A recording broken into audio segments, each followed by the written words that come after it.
सरि ग म प ध नि सप्त स्वरा ಶೃಂಗೇರಿಯಲ್ಲಿ ನೆಲೆಸಿರುವೆ ತುಂಗಾ ತಟದಲ್ಲಿ ಮೆರೆದಿರುವೆ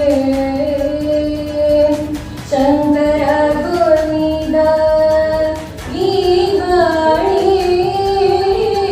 ಶಂಕರ ಗೋವಿಂದ ಈ ವಾಣಿ ನವರಾಗರಂಜನಿ ಮಗಸನಿ ಮಗಸ ಸರಿ ಗ ಪದನಿ ಸ ನವರಾಗರಂಜನಿ ಮಗಸನಿ ಮಗಸ ಸರಿ ಗ ಪದನಿ ಸ ಸರಿ ಗ ಪದನಿ ಸಪ್ತ ಸ್ವರ ಮಿಡಿದೆ ವೀಣೆಯಲ್ಲಿ ಶಾರದೆ ಸರಿ ಗ ಪದನಿ ಸಪ್ತ ಸ್ವರ ಶ್ರೀ ಚಕ್ರಪೀಠದಿ ರಾರಾಜಿಸಿದೆ ಚತುರ್ವೇದಗಳ ಮಾತೆ ಮಾಣಿಕ್ಯ ವೀಣಾ ಪುಸ್ತಕ ಪಾಣಿ ಮಾಣಿಕ್ಯ ವೀಣಾ ಪುಸ್ತಕ ಪಾಣಿ ಸಾರ್ವಮತಿ ಜನನಿ ಮಗಸನಿ ಮಗಸ ಸನಿ ಗ ಮ ಪದನಿ ಸ ಸಾರ್ವಮತಿ ಜನನಿ ಮಗಸನಿ ಮಗಸ ಸನಿ ಗ ಮ ಪದನಿ ಸ ಸರಿ ಗ ಮ ಪದನಿ ಸಪ್ತ ಸ್ವರ ಮಿಡಿದೆ ವೀಣೆಯಲ್ಲಿ ಶಾರದೆಯೇ ಸರಿ ಗ ಮ ಪದನಿ ಸರಿ ಗ ಮ ಪದನಿ ಸರಿ ಗ ಮ ಪದನಿ ಸಪ್ತ ಸ್ವರ. Thank you.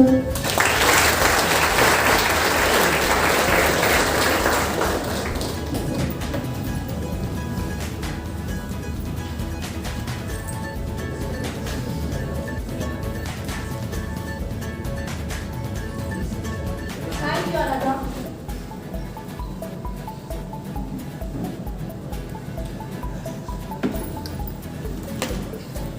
I would like to call upon Sudhakar sir and Mudresh sir over the stage.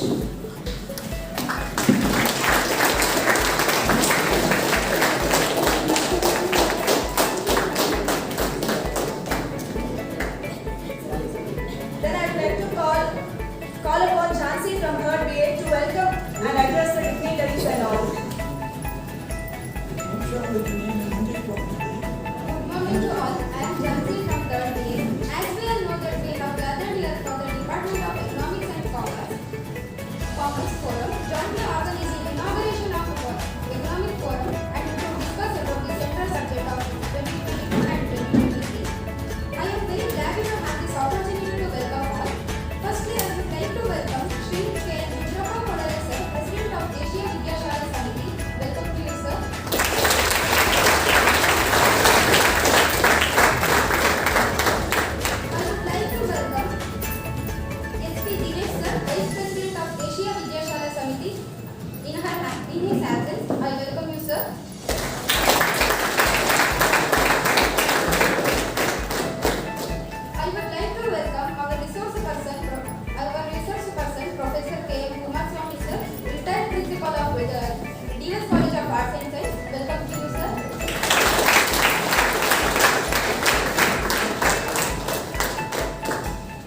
Then I cordially welcome our chief guest, S. Rajashekar sir, Secretary of Deshiya Vidyashala Samiti. Welcome to you, sir. Next, I would like to welcome Dr. A. Satish Kumar Shetty sir, Joint Secretary of Deshiya Vidyashala Samiti, Shimoga.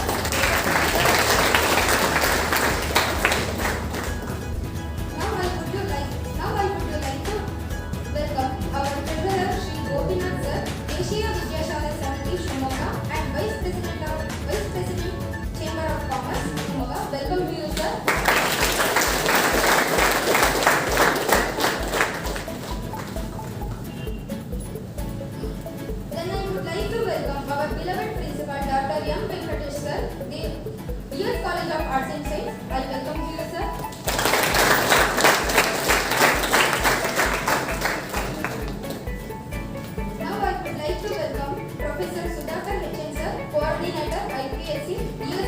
Arts and Science.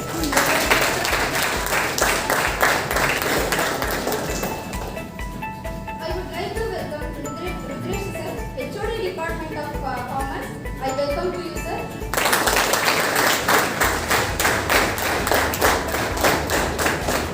Next, I would like to welcome Shri Rajiv K. sir, Superintendent. I welcome to you, sir. In his absence, I welcome to you, sir. I would like to welcome Arvind sir and Sharat sir, Department of Economics. I cordially welcome to you, sir. Not last but the least, I welcome all my dear friends and juniors. I welcome to you. And I would like to welcome teaching staffs of the Leaders College of Arts and Science, Shumoga. Welcome to you all. I cordially welcome media persons and all.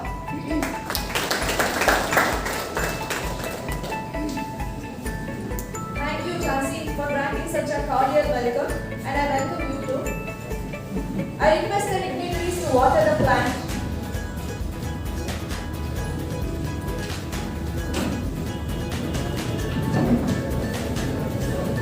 Today our dignitaries are Shri K.N. Rudrama Molalesar, Asia Vikashala, Professor B.M. Kumar Swami sir, retired Shri Dinesh sir, Vice President.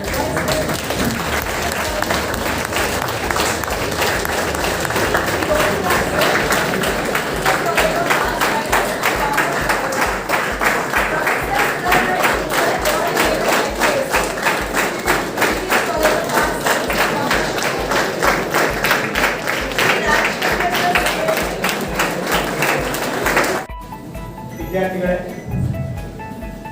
ಈ ಒಂದು ಕಾರ್ಯಕ್ರಮದ ಅಧ್ಯಕ್ಷತೆಯನ್ನು ವಹಿಸಿಕೊಟ್ಟಿರುವಂಥ ಗೌರವಾನ್ವಿತ ರುದ್ರಪ್ಪ ಕೊಳಲೇಸರ್ ಅವರೇ, ಈ ಉದ್ಘಾಟನಾ ಕಾರ್ಯಕ್ರಮವನ್ನು ನೆರವೇರಿಸಿಕೊಟ್ಟಂತಹ ಗೌರವಾನ್ವಿತ ಕಾರ್ಯದರ್ಶಿಗಳಾದ ಶ್ರೀ ಎಸ್ ರಾಜಶೇಖರ್ ಸರ್ ಅವರೇ, ಇಂದಿನ ಸಂಪನ್ಮೂಲ ವ್ಯಕ್ತಿಗಳು, ಇದೇ ಕಾಲೇಜಿನಲ್ಲಿ ಸುಮಾರು 35 ವರ್ಷಗಳ ಸೇವೆಯನ್ನು ಸಲ್ಲಿಸಿ ಪ್ರಾಂಶುಪಾಲರಾಗಿ ಹಾಗೂ ಪ್ರತಿ ವರ್ಷ ನಮಗೆ ಒಂದು ರೀತಿ ಅಲಿಖಿತ ಒಪ್ಪಂದ ಮಾಡಿಕೊಂಡ ಹಾಗೆ ಪ್ರತಿ ಸಾರಿ ನಮ್ಮ ಬಜೆಟ್ ಕುರಿತು ನಮಗೆ ಸಂಪನ್ಮೂಲ ವ್ಯಕ್ತಿಗಳಾಗಿ ಆಗಮಿಸಿದಂತಹ ನಮ್ಮ ಗುರುಗಳು ಆದಂತಹ ಪ್ರೊಫೆಸರ್ ಬಿ ಎಂ ಕುಮಾರಸ್ವಾಮಿ ಅವರೇ ಹಾಗೂ ಈ ಸಂಸ್ಥೆಯ ಎಲ್ಲ ವ್ಯವಸ್ಥೆಗಳನ್ನು ಬಹಳ ಚೆನ್ನಾಗಿ ನೆರವೇರಿಸಿಕೊಂಡು ಹೋಗ್ತಾ ಇರ್ತಕ್ಕಂತಹ ನಮ್ಮ ಡಾಕ್ಟರ್ ಎ ಸತೀಶ್ ಕುಮಾರ್ ಶೆಟ್ಟರು ಸಹ ಕಾರ್ಯದರ್ಶಿಗಳೇ ಹಾಗೂ ಎರಡೂ ಸಂಸ್ಥೆಗಳಲ್ಲಿ ಈಗಾಗಲೇ ಪದಾಧಿಕಾರಿಗಳಾಗಿರ್ತಕ್ಕಂತಹ ನಮ್ಮ ಕೋಶಾಧ್ಯಕ್ಷರಾದಂತಹ ಬಿ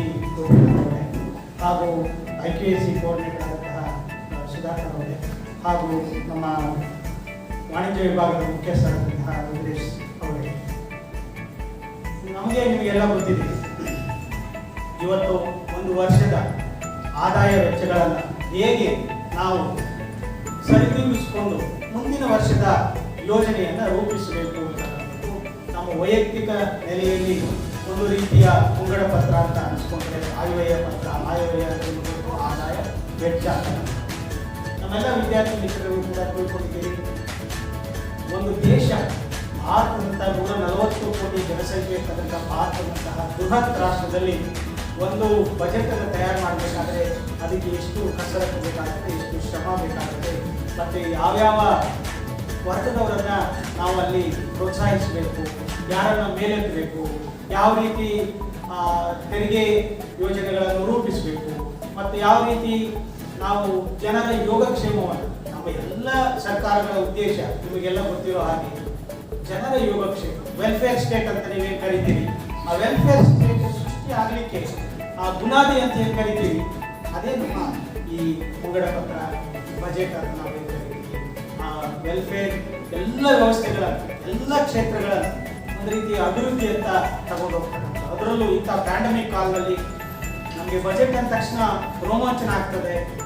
ಏನು ಈ ಪ್ಯಾಂಡಮಿಕಲ್ಲಿ ನಾವು ಇಡೀ ಪ್ರಪಂಚದ ಎಲ್ಲ ದೇಶಗಳಿಗಿಂತ ಮುನ್ನಡೆ ಸಾಧಿಸಬೇಕಾದ್ರೆ ಯಾವ ರೀತಿಯ ಈ ದಿಕ್ಸೂಚಿ ಬಜೆಟ್ ಅನ್ನು ಮಂಡಿಸಬೇಕು ಅಂತ ಈಗಾಗಲೇ 3 ಬಜೆಟ್ಗಳನ್ನು ಮಂಡಿಸಿದ್ದಾರೆ. ಈಗ ಮಹಿಳಾ ಖಾತೆ ಸಚಿವರಾದಂತಹ ಶ್ರೀಮತಿ ನಿರ್ಮಲಾ ಸೀತಾರಾಮನ್ ಅವರು ಫೆಬ್ರವರಿ 1ನೇ ತಾರೀಕು ಬಜೆಟ್ ಅನ್ನು ಮಂಡಿಸಿದ್ದಾರೆ. ಎಲ್ಲರೂ ತುಂಬ ಆಕರ್ಷಕವಾಗಿ ಅದನ್ನು ನೋಡ್ತಾ ಇದ್ದರು. ಸುಮಾರು 1 ಗಂಟೆ 33 ನಿಮಿಷಗಳ ಕಾಲ ಅವರು ಬಜೆಟ್ ಅನ್ನು ಮಂಡಿಸಿ ಬಹಳ ಬೃಹತ್ ಬಜೆಟ್ 39 ಲಕ್ಷ ಕೋಟಿ 39.5 ಲಕ್ಷ ಕೋಟಿಯಷ್ಟು ಬೃಹತ್ ಬಜೆಟ್ ಅನ್ನ ಅವರು ಮಂಡಿಸಿದರು. ಅದರಲ್ಲಿ ಅನೇಕ ಜನವರ್ಗಗಳಿಗೆ ಉದ್ಯೋಗಾವಕಾಶಗಳು ಸಿಗುವ ರೀತಿಯಲ್ಲಿ ನಾವು ಬಜೆಟ್ ಅನ್ನು ಮಂಡಿಸಿದ್ದೀವಿ ಅಂತ ಅವರು ಸಮರ್ಥನೆಗಳನ್ನು ಮಾಡಿಕೊಂಡ್ರು. ನಮಗೆಲ್ಲ ಗೊತ್ತಿದೆ, ಒಂದು ಕಡೆಗೆ ಸಮರ್ಥನೆಗಳು, ಇನ್ನೊಂದು ಕಡೆಗೆ ವಿರೋಧ ಪ್ರಕ್ರಿಯೆಗಳು, ಅವೆಲ್ಲ ಸಾಮಾನ್ಯ. ಒಂದು ಬಜೆಟ್ ಮಂಡಿಸಿದಾಗ ಎಲ್ಲವೂ ಕೂಡ ಸಹಜವಾಗಿ ಇರ್ತದೆ. ಆ ಎಲ್ಲ ಸಂಗತಿಗಳನ್ನು ಇವತ್ತು ನೀವು ಇಲ್ಲಿ ತಿಳ್ಕೊಳ್ಳಿಕ್ಕೆ ಬಂದಿದ್ದೀರಿ ನನ್ನ ಪ್ರೀತಿಯ ವಿದ್ಯಾರ್ಥಿಗಳೇ.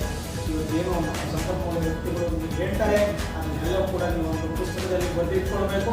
ಯಾಕೆಂದರೆ ನಾವು ನಿಮ್ಗೆ ಹೇಳಿದ್ದೇವೆ, ನಿಮ್ಮ ಅಸೈನ್ಮೆಂಟ್ ಕೂಡ ಈ ಕೇಂದ್ರ ಬಜೆಟ್ ಮತ್ತು ರಾಜ್ಯ ಬಜೆಟ್ 20 ವರ್ಷ ಆಗಿದೆ ಅಂತ ಅನ್ಸೋದಿಲ್ಲ. ಯಾಕಂದರೆ ಕಾಲೇಜಿನ ಜೊತೆಗೆ ನಾನು ನಿರಂತರವಾಗಿ ಸಂಪರ್ಕದಲ್ಲಿದ್ದೀನಿ ಮತ್ತು ಕಾಲೇಜಿನವರು ಕೂಡ ನಿರಂತರವಾಗಿ ನನ್ನ ಜೊತೆ ಸಂಪರ್ಕದಲ್ಲಿದ್ದಾರೆ.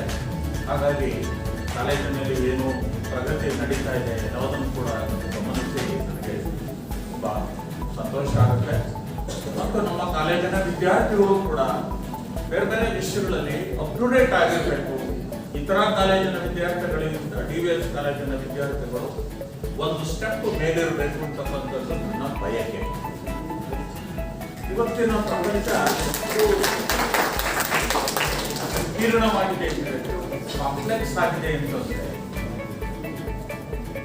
ನೀವು ಯಾವುದೇ ಒಂದು ಸಬ್ಜೆಕ್ಟ್ ಅನ್ನ ಇಟ್ಕೊಂಡು ಇದನ್ನ ನಾನು ತಿಳ್ಕೊಂಡ್ಬಿಟ್ಟಿದ್ದೀನಿ, ನನಗೆ ಬೇರೆ ಏನೋ ಸಂಬಂಧ ಇಲ್ಲ, ಗೊತ್ತಿಲ್ಲ ಅಂತ ಹೇಳಕ್ ಆಗೋದೇ ಇಲ್ಲ. ಇಂಟರ್ಡಿಸಿಪ್ಲಿನರಿ ಅಂತಾರಲ್ಲ ಹಾಗೆ. ಇವತ್ತು ನಾವು ಬದುಕು ಮಾಡಬೇಕು ಅಂತಂದ್ರೆ ಮೊಬೈಲ್ ಬಗ್ಗೆ ಗೊತ್ತಿರಬೇಕು, 3G ಬಗ್ಗೆ, 4G ಬಗ್ಗೆ, 5G ಬಗ್ಗೆ ಗೊತ್ತಿರಬೇಕು, ಡಿಜಿಟಲ್ ಎಕಾನಮಿ ಬಗ್ಗೆ ಗೊತ್ತಿರಬೇಕು, ಕ್ರೆಡಿಟ್ ಕಾರ್ಡು, ಡೆಬಿಟ್ ಕಾರ್ಡ್ಗಳು ಯಾವ ರೀತಿ ಕೆಲಸ ಮಾಡುತ್ತೆ ಅನ್ನೋದು ಗೊತ್ತಿರಬೇಕು. ಎಲ್ಲವೂ ಗೊತ್ತಿರಬೇಕು. ಅವಾಗ ಮಾತ್ರ ನಾವು ಸಮರ್ಥವಾಗಿ ಜೀವನ ಮಾಡೋದಕ್ಕೆ ಸಾಧ್ಯವಾಗುತ್ತೆ. ಹಾಗಾಗಿ ಇವತ್ತಿನ ಜೀವನ ಅಂತಕ್ಕಂಥದ್ದು ಇದು ಯಾವುದೇ ಒಂದು ಸ್ಪೆಷಲೈಸೇಷನ್ ಇಂದ ಆಗೋದಿಲ್ಲ. ಅನೇಕ ಸಬ್ಜೆಕ್ಟ್ಗಳನ್ನ ಏಕಕಾಲಕ್ಕೆ ನಾವು ತಿಳ್ಕೊಂಡಿರ್ಬೇಕಾಗುತ್ತೆ. ಸೊ ಹೀಗಾಗಿ ಬಜೆಟ್ ಅಂತಕ್ಕಂಥದ್ದು ಇದು ಕೇವಲ ಕಾಮರ್ಸ್ನವ್ರಿಗೆ ಅಥವಾ ಎಕನಾಮಿಕ್ಸ್ನವ್ರಿಗೆ ಅಥವಾ ಬಿಸ್ನೆಸ್ ಮ್ಯಾನೇಜ್ಮೆಂಟ್ನವ್ರಿಗೆ ಅಂತ ಅಲ್ಲ, ಸಮಸ್ತರಿಗೂ ಕೂಡ ಈ ದೇಶದ ಬಜೆಟ್ ಹೇಗಿದೆ, ಈ ಸಲ ಸರ್ಕಾರ ಯಾವ ಕ್ಷೇತ್ರಗಳಿಗೆ ಹೆಚ್ಚಿನ ಉತ್ತೇಜನವನ್ನು ಕೊಡ್ತಾ ಇದೆ, ನಾವು ಅದಕ್ಕೆ ಹೇಗೆ ಪ್ರಿಪೇರ್ ಆಗಿರಬೇಕು, ಎಲ್ಲವನ್ನು ಕೂಡ ತಿಳ್ಕೊಂಡಿರ್ತಕ್ಕಂಥದ್ದು ಬಹಳ ಅವಶ್ಯಕ. ಸೊ ಆ ದೃಷ್ಟಿಯಿಂದ ಅಂದರೆ ನನಗೆ ಗೊತ್ತಿದ್ದಾಗೇನೆ ಎಕನಾಮಿಕ್ಸ್ನಲ್ಲಾಗಲಿ, ಕಾಮರ್ಸ್ನಲ್ಲಾಗಲಿ, ಬಿಸ್ನೆಸ್ ಮ್ಯಾನೇಜ್ಮೆಂಟ್ನಲ್ಲಾಗಲಿ ಬಜೆಟ್ ಆಸ್ ಎ ಟಾಪಿಕ್ ಎಲ್ಲೂ ಕೂಡ ಹೇಳೋದಿಲ್ಲ ಅಂತ ಹೇಳಿ ನಾನು ಬಜೆಟ್ ಮೇಕಿಂಗ್ ಹೇಗೆ, ಬಜೆಟಿನ ಬೇರೆ ಬೇರೆ ಟೆಕ್ನಿಕಲ್ ಟರ್ಮ್ಸ್ ಯಾವುದು, ಒಂದು ಬಜೆಟ್ ಅನ್ನು ಕೊಡ್ತು ಅಂತಂದ್ರೆ ಬಜೆಟ್ ಅನ್ನ ಯಾವ ರೀತಿ ನಾವು ಅರ್ಥ ಮಾಡ್ಕೊಳ್ಬೇಕು, ಅನಲೈಸ್ ಮಾಡಬೇಕು, ಇದೆಲ್ಲ ಬೇಸಿಕ್ ಸ್ಕಿಲ್. ನಾವೊಂದು ಮೊಬೈಲ್ ಅನ್ನ ಹೇಗೆ ಬೇರೆ ಬೇರೆ ಅಂತ ತಿಳ್ಕೊಂಡಿರೋದು ಅವಶ್ಯಕತೆ ಇದೆ, ಹಾಗೆ ಬಜೆಟ್ ಅನ್ನೂ ಕೂಡ ನಾವು ವಿಶ್ಲೇಷಣೆ ಮಾಡತಕ್ಕಂಥದ್ದು ಅದು ಯಾವುದೋ ಒಂದು ಸಬ್ಜೆಕ್ಟ್ಗೆ ಸೀಮಿತವಾದಲ್ಲ, ಇದು ದೇಶದ ಎಲ್ಲಾ ನಾಗರಿಕರು ಕೂಡ ಇದನ್ನು ತಿಳ್ಕೊಂಡಿರಬೇಕಾದ್ದು ಬಹಳ ಅವಶ್ಯಕ. ಆದರೆ ಇವತ್ತು ನಮ್ಮಲ್ಲಿ ಈ ಬಜೆಟ್ ಇಲ್ಲಿಟ್ರಸಿ ಅನ್ನೋದೇ ಬಹಳ ದೊಡ್ಡದಾಗಿದೆ. ತುಂಬಾ ಜನಕ್ಕೆ ಬಜೆಟ್ ಏನಪ್ಪಾ ಅಂದ್ರೆ ಅವನೊಂದು ಸಿಗರೇಟ್ ಸೇರ್ತಾನೆ ಅಂತ ತಿಳ್ಕೊಳ್ಳಿ, ಸಿಗರೇಟ್ ಮೇಲೆ ಜಾಸ್ತಿ ಟ್ಯಾಕ್ಸ್ ಹಾಕಿದ್ರೆ ಅದು ಬಹಳ ಕೆಟ್ಟ ಬಜೆಟ್, ಸಿಗರೇಟ್ ಮೇಲೆ ಟ್ಯಾಕ್ಸ್ ಕಮ್ಮಿ ಆಗಿದ್ರೆ ಅದು ಬಹಳ ಒಳ್ಳೆ ಬಜೆಟ್. ಈ ಕಡದಷ್ಟು ಕೆರ್ಕೊಳ್ಳೋದು ಅಂತ ಕನ್ನಡದಲ್ಲಿ ಗಾದಾಗಿದೆ. ಅಂದ್ರೆ ನಮಗೆ ಎಷ್ಟು ತಗಲಂತ ಬಜೆಟ್ ಅಷ್ಟು ಒಳ್ಳೆಯದು. ಇನ್ಕಮ್ ಟ್ಯಾಕ್ಸ್ ಕಮ್ಮಿ ಆಗುತ್ತೆ ಅಂತೆಲ್ಲ ಹೇಳ್ತಾ ಇದ್ರು, ಕಮ್ಮಿ ಆಗಲಿಲ್ಲ, ಆದ್ರಿಂದ ಇದು ಬಹಳ ಕೆಟ್ಟ ಬಜೆಟ್. ಇದಲ್ಲ, ಇದು ಬಜೆಟ್ ಅನ್ನ ಅರ್ಥ ಮಾಡ್ಕೊಳ್ತಕ್ಕಂಥ ರೀತಿಯಲ್ಲ. ಒಟ್ಟಾರೆ ಎಕಾನಮಿ ದೃಷ್ಟಿಯಿಂದ ಇದು ಎಷ್ಟು ಮಟ್ಟಿಗೆ ಉಪಯುಕ್ತವಾಗಿದೆ ಅಥವಾ ಉಪಯುಕ್ತವಾಗಿಲ್ಲ, ಹೇಗಿರಬೇಕಾಗಿತ್ತು, ಇದು ಬಹಳ ಮುಖ್ಯವಾಗಿದೆ. ಈ ದೃಷ್ಟಿಯಿಂದ ಈ ವರ್ಷದ ಈ 2022-23 ಬಜೆಟ್ ಅನ್ನ ನಾವು ಇದಕ್ಕೊಂದು ಹಿನ್ನೆಲೆ ಅಂತ ಅಂದ್ರೆ ಕಳೆದ 2 ವರ್ಷ 2021 ಮತ್ತು 2022 ಎರಡೂ ಕೂಡ ಈ ಪ್ಯಾಂಡಮಿಕ್ಕಿನ ವರ್ಷ. ಕೊರೋನಾದಲ್ಲಿ ತಿಂಗಳುಗಟ್ಟಲೆ ಎಕಾನಮಿ ಲಾಕ್ಡೌನ್ ಆಗೋಯ್ತು, ಹೋಟೆಲ್ಗಳು ಮುಚ್ಚೋದು, ಜನಗಳು ಉದ್ಯೋಗ ಕಳ್ಕೊಂಡ್ರು, ಬಿಸ್ನೆಸ್ ಕಮ್ಮಿ ಆಗೋಯ್ತು. ಸೊ ಇಡೀ ದೇಶದ ಆರ್ಥಿಕತೆ ಕುಸಿದೋಗೋಕೆ ಶುರುವಾಯಿತು. ನಮ್ಮ GDP ಮೇಲಕ್ಕೆ ಹೋಗೋ ಒಂದು ಬೆಳೆಯೋ ಬಂದು ಅದು ಕಡಿಮೆ ಆಗೋದಕ್ಕೆ ಶುರುವಾಯಿತು. ಅವಾಗ ಸರ್ಕಾರ 2 ವರ್ಷಗಳಲ್ಲೂ ಕೂಡ ಬಹಳ ದೊಡ್ಡ ಪ್ರಮಾಣದಲ್ಲಿ ಹಣಕಾಸಿನ ನೆರವನ್ನ ಜನಗಳಿಗೆ ಕೊಡ್ತು. ಅಂದರೆ ಯಾರು ಮೈಗ್ರೆಂಟ್ ಲೇಬರರ್ಸ್ ಇದ್ರು ಅವರು ಬೊಂಬಾಯಿ ಬೆಂಗಳೂರು ಬಿಟ್ಟು ಅವರವ್ರ ಹಳ್ಳಿಗೆ ಹೋಗೋಕೆ ಶುರು ಮಾಡಿದ್ರು. ಯಾಕಂದ್ರೆ ಕೆಲಸ ಇಲ್ಲ, ಆದಾಯ ಇಲ್ಲ. ಆದ್ರಿಂದ ಅವರಿಗೆ ದೇಶದ ಎಲ್ಲ ಕಡೆ ಒಂದು ರೇಷನ್ ಕಾರ್ಡ್ ಸ್ಕೀಮ್ ಅನ್ನು ತಂದು ಅವ್ರು ಯಾವುದೇ ಊರಲ್ಲಿರಲಿ ಅವರಿಗೆ ಫ್ರೀ ಆಗಿ ರೇಷನ್ ಸಿಗ್ತಕ್ಕಂಥ ವ್ಯವಸ್ಥೆಯನ್ನು ಸರ್ಕಾರ 2 ವರ್ಷಗಳು ಮಾಡಿದ್ರು. ಮತ್ತೆ ಯಾರ್ಯಾರು ಬ್ಯಾಂಕ್ಗಳಲ್ಲಿ ಸಾಲ ತಗೊಂಡಿದ್ರು ಅವರಿಗೆ ಸಾಲ ಬಡ್ಡಿ ಬಿಡೋದು ಸಾಧ್ಯ ಇಲ್ಲ. ಅದರಿಂದ ಬಡ್ಡಿಯನ್ನು ಪೋಸ್ಟ್ಪೋನ್ ಮಾಡ್ತು, ಕೆಲವರಿಗೆ ಬಡ್ಡಿಯನ್ನು ಸರ್ಕಾರವೇ ಕೊಡೋದಕ್ಕೆ ಶುರು ಮಾಡ್ತು. ಹೀಗೆ ಹಲವಾರು ರೀತಿಯ ವೆಲ್ಫೇರ್ ಸ್ಕೀಮ್ಗಳನ್ನ ಕಳೆದ 2 ವರ್ಷಗಳಲ್ಲಿ ಸರ್ಕಾರ ಮಾಡ್ಕೊಂಡು ಬಂದಿದೆ. 2 ರೆಗ್ಯುಲರ್ ಬಜೆಟ್ ಜೊತೆಗೆ 5 ಮಿನಿ ಬಜೆಟ್ಗಳನ್ನು ಕೂಡ ಅನೌನ್ಸ್ ಮಾಡಿ ಸರ್ಕಾರ ಜನಗಳ ಹಿತ ರಕ್ಷಣೆಗೆ ಕಾಪಾಡೋದಕ್ಕೆ, ಪ್ಯಾಂಡಮಿಕ್ನ ಆಘಾತವನ್ನು ಎದುರಿಸೋದಕ್ಕೆ ಎಕಾನಮಿಗೆ ಸರ್ಕಾರ ಸಹಾಯ ಮಾಡ್ತದೆ. ಈ ವರ್ಷ ಮೊನ್ನೆ ಬಜೆಟ್ಗಿಂತ ಮೊದಲು ನಿಮಗೆ ಗೊತ್ತು ಎಕನಾಮಿಕ್ ಸರ್ವೆ ಅಂತ ಅನ್ನೋದನ್ನು ಪ್ರೆಸೆಂಟ್ ಮಾಡ್ತಾರೆ. 2ನೇ ತಾರೀಕು ಬಜೆಟ್ ಅಂದ್ರೆ 1ನೇ ತಾರೀಕು ಎಕನಾಮಿಕ್ ಸರ್ವೆ ಪ್ರೆಸೆಂಟ್. ಈ ವರ್ಷದ ಎಕನಾಮಿಕ್ ಸರ್ವೆನಲ್ಲಿ ಅವರು ಹೇಳಿದರೆ ಭಾರತ ಈ ಪ್ಯಾಂಡಮಿಕ್ ನಿಂದ ಸಂಪೂರ್ಣವಾಗಿ ಈಗ ಚೇತರಿಸಿಕೊಳ್ಳತಕ್ಕಂಥ ಹಾದಿಯಲ್ಲಿದೆ.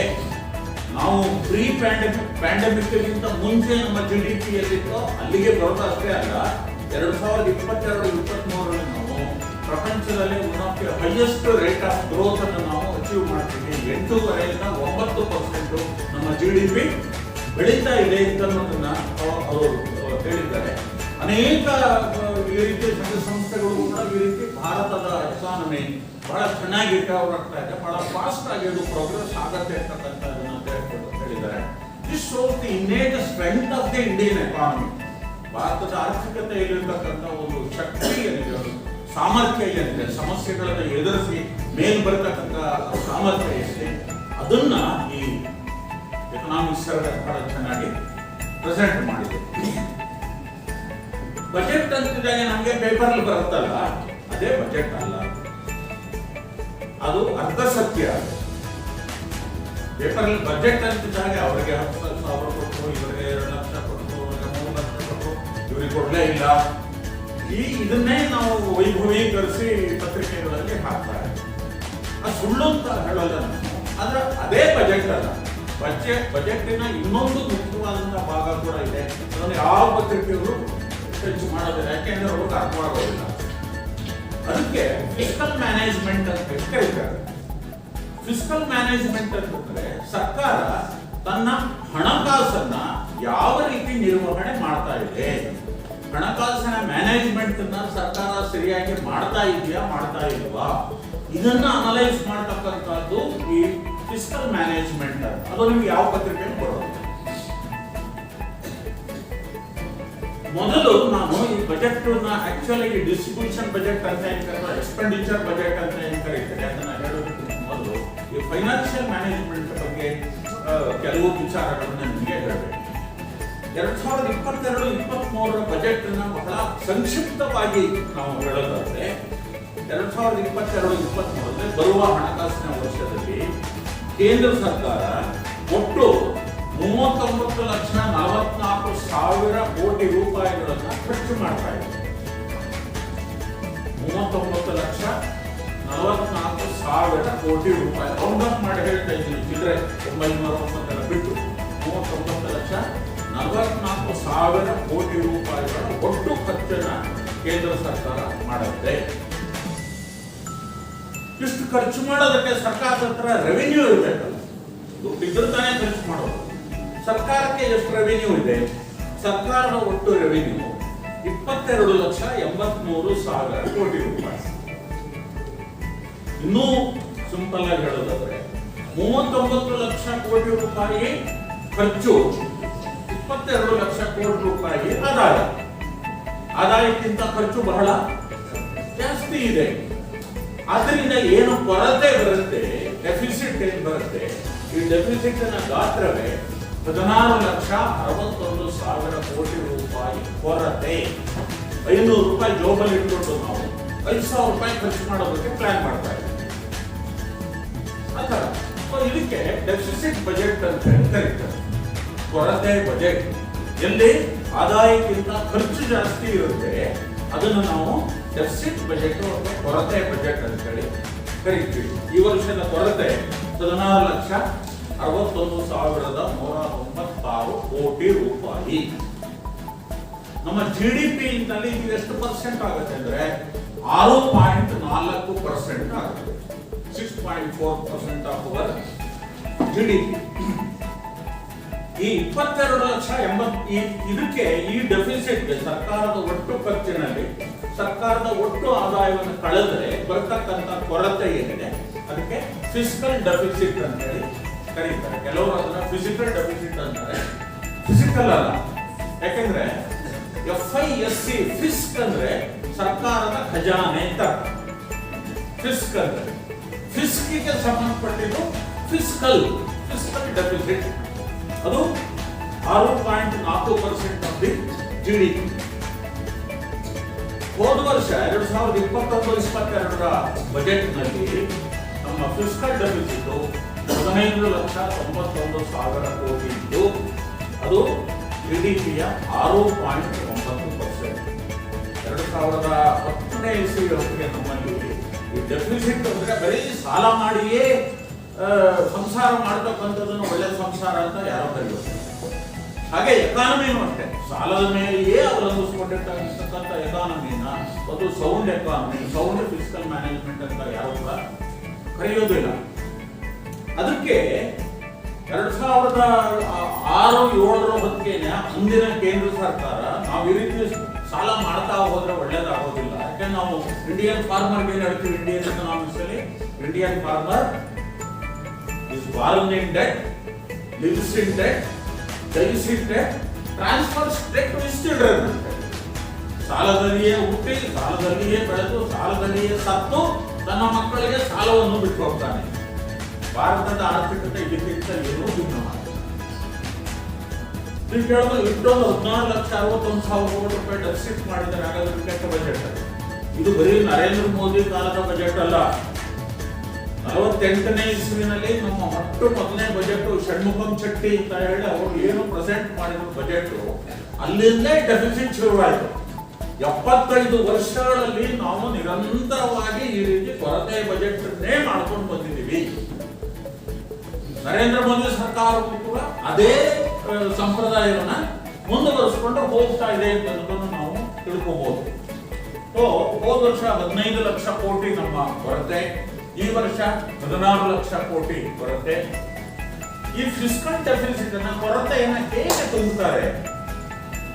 ಎಲ್ಲಿಂದಾದ್ರೂ ದುಡ್ಡು ಬರಲೇಬೇಕು. ನಿಮ್ಮ ಹತ್ರ ಗ್ಲೋಬಲ್ 10 ರೂಪಾಯಿ ಇದ್ದಾಗ 20 ರೂಪಾಯಿ ಖರ್ಚು ಮಾಡೋಕೆ ಸಾಧ್ಯ ಇಲ್ಲ. ನೀವು ಖರ್ಚು ಮಾಡ್ತೀರಿ ಇದ್ರೆ ಇನ್ನು 10 ರೂಪಾಯಿ ಎಲ್ಲಿಂದಾದ್ರೂ ಬಂದಿರಬೇಕು.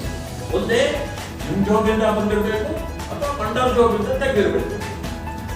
10 ಸೇರಿದ್ರೆ ಮಾತ್ರ 20 ಆಗೋದಕ್ಕೆ ಸಾಧ್ಯ. ಹಾಗೆ 14,61,000 ಕೋಟಿ ರೂಪಾಯಿಯನ್ನ ಎಕ್ಸಸ್ ಆಗಿ ನೀವು ಖರ್ಚು ಮಾಡಕ್ ಹೊರಟಿದ್ದೀರಲ್ಲ, ದುಡ್ಡಲ್ಲಿಂದ ಬರುತ್ತೆ.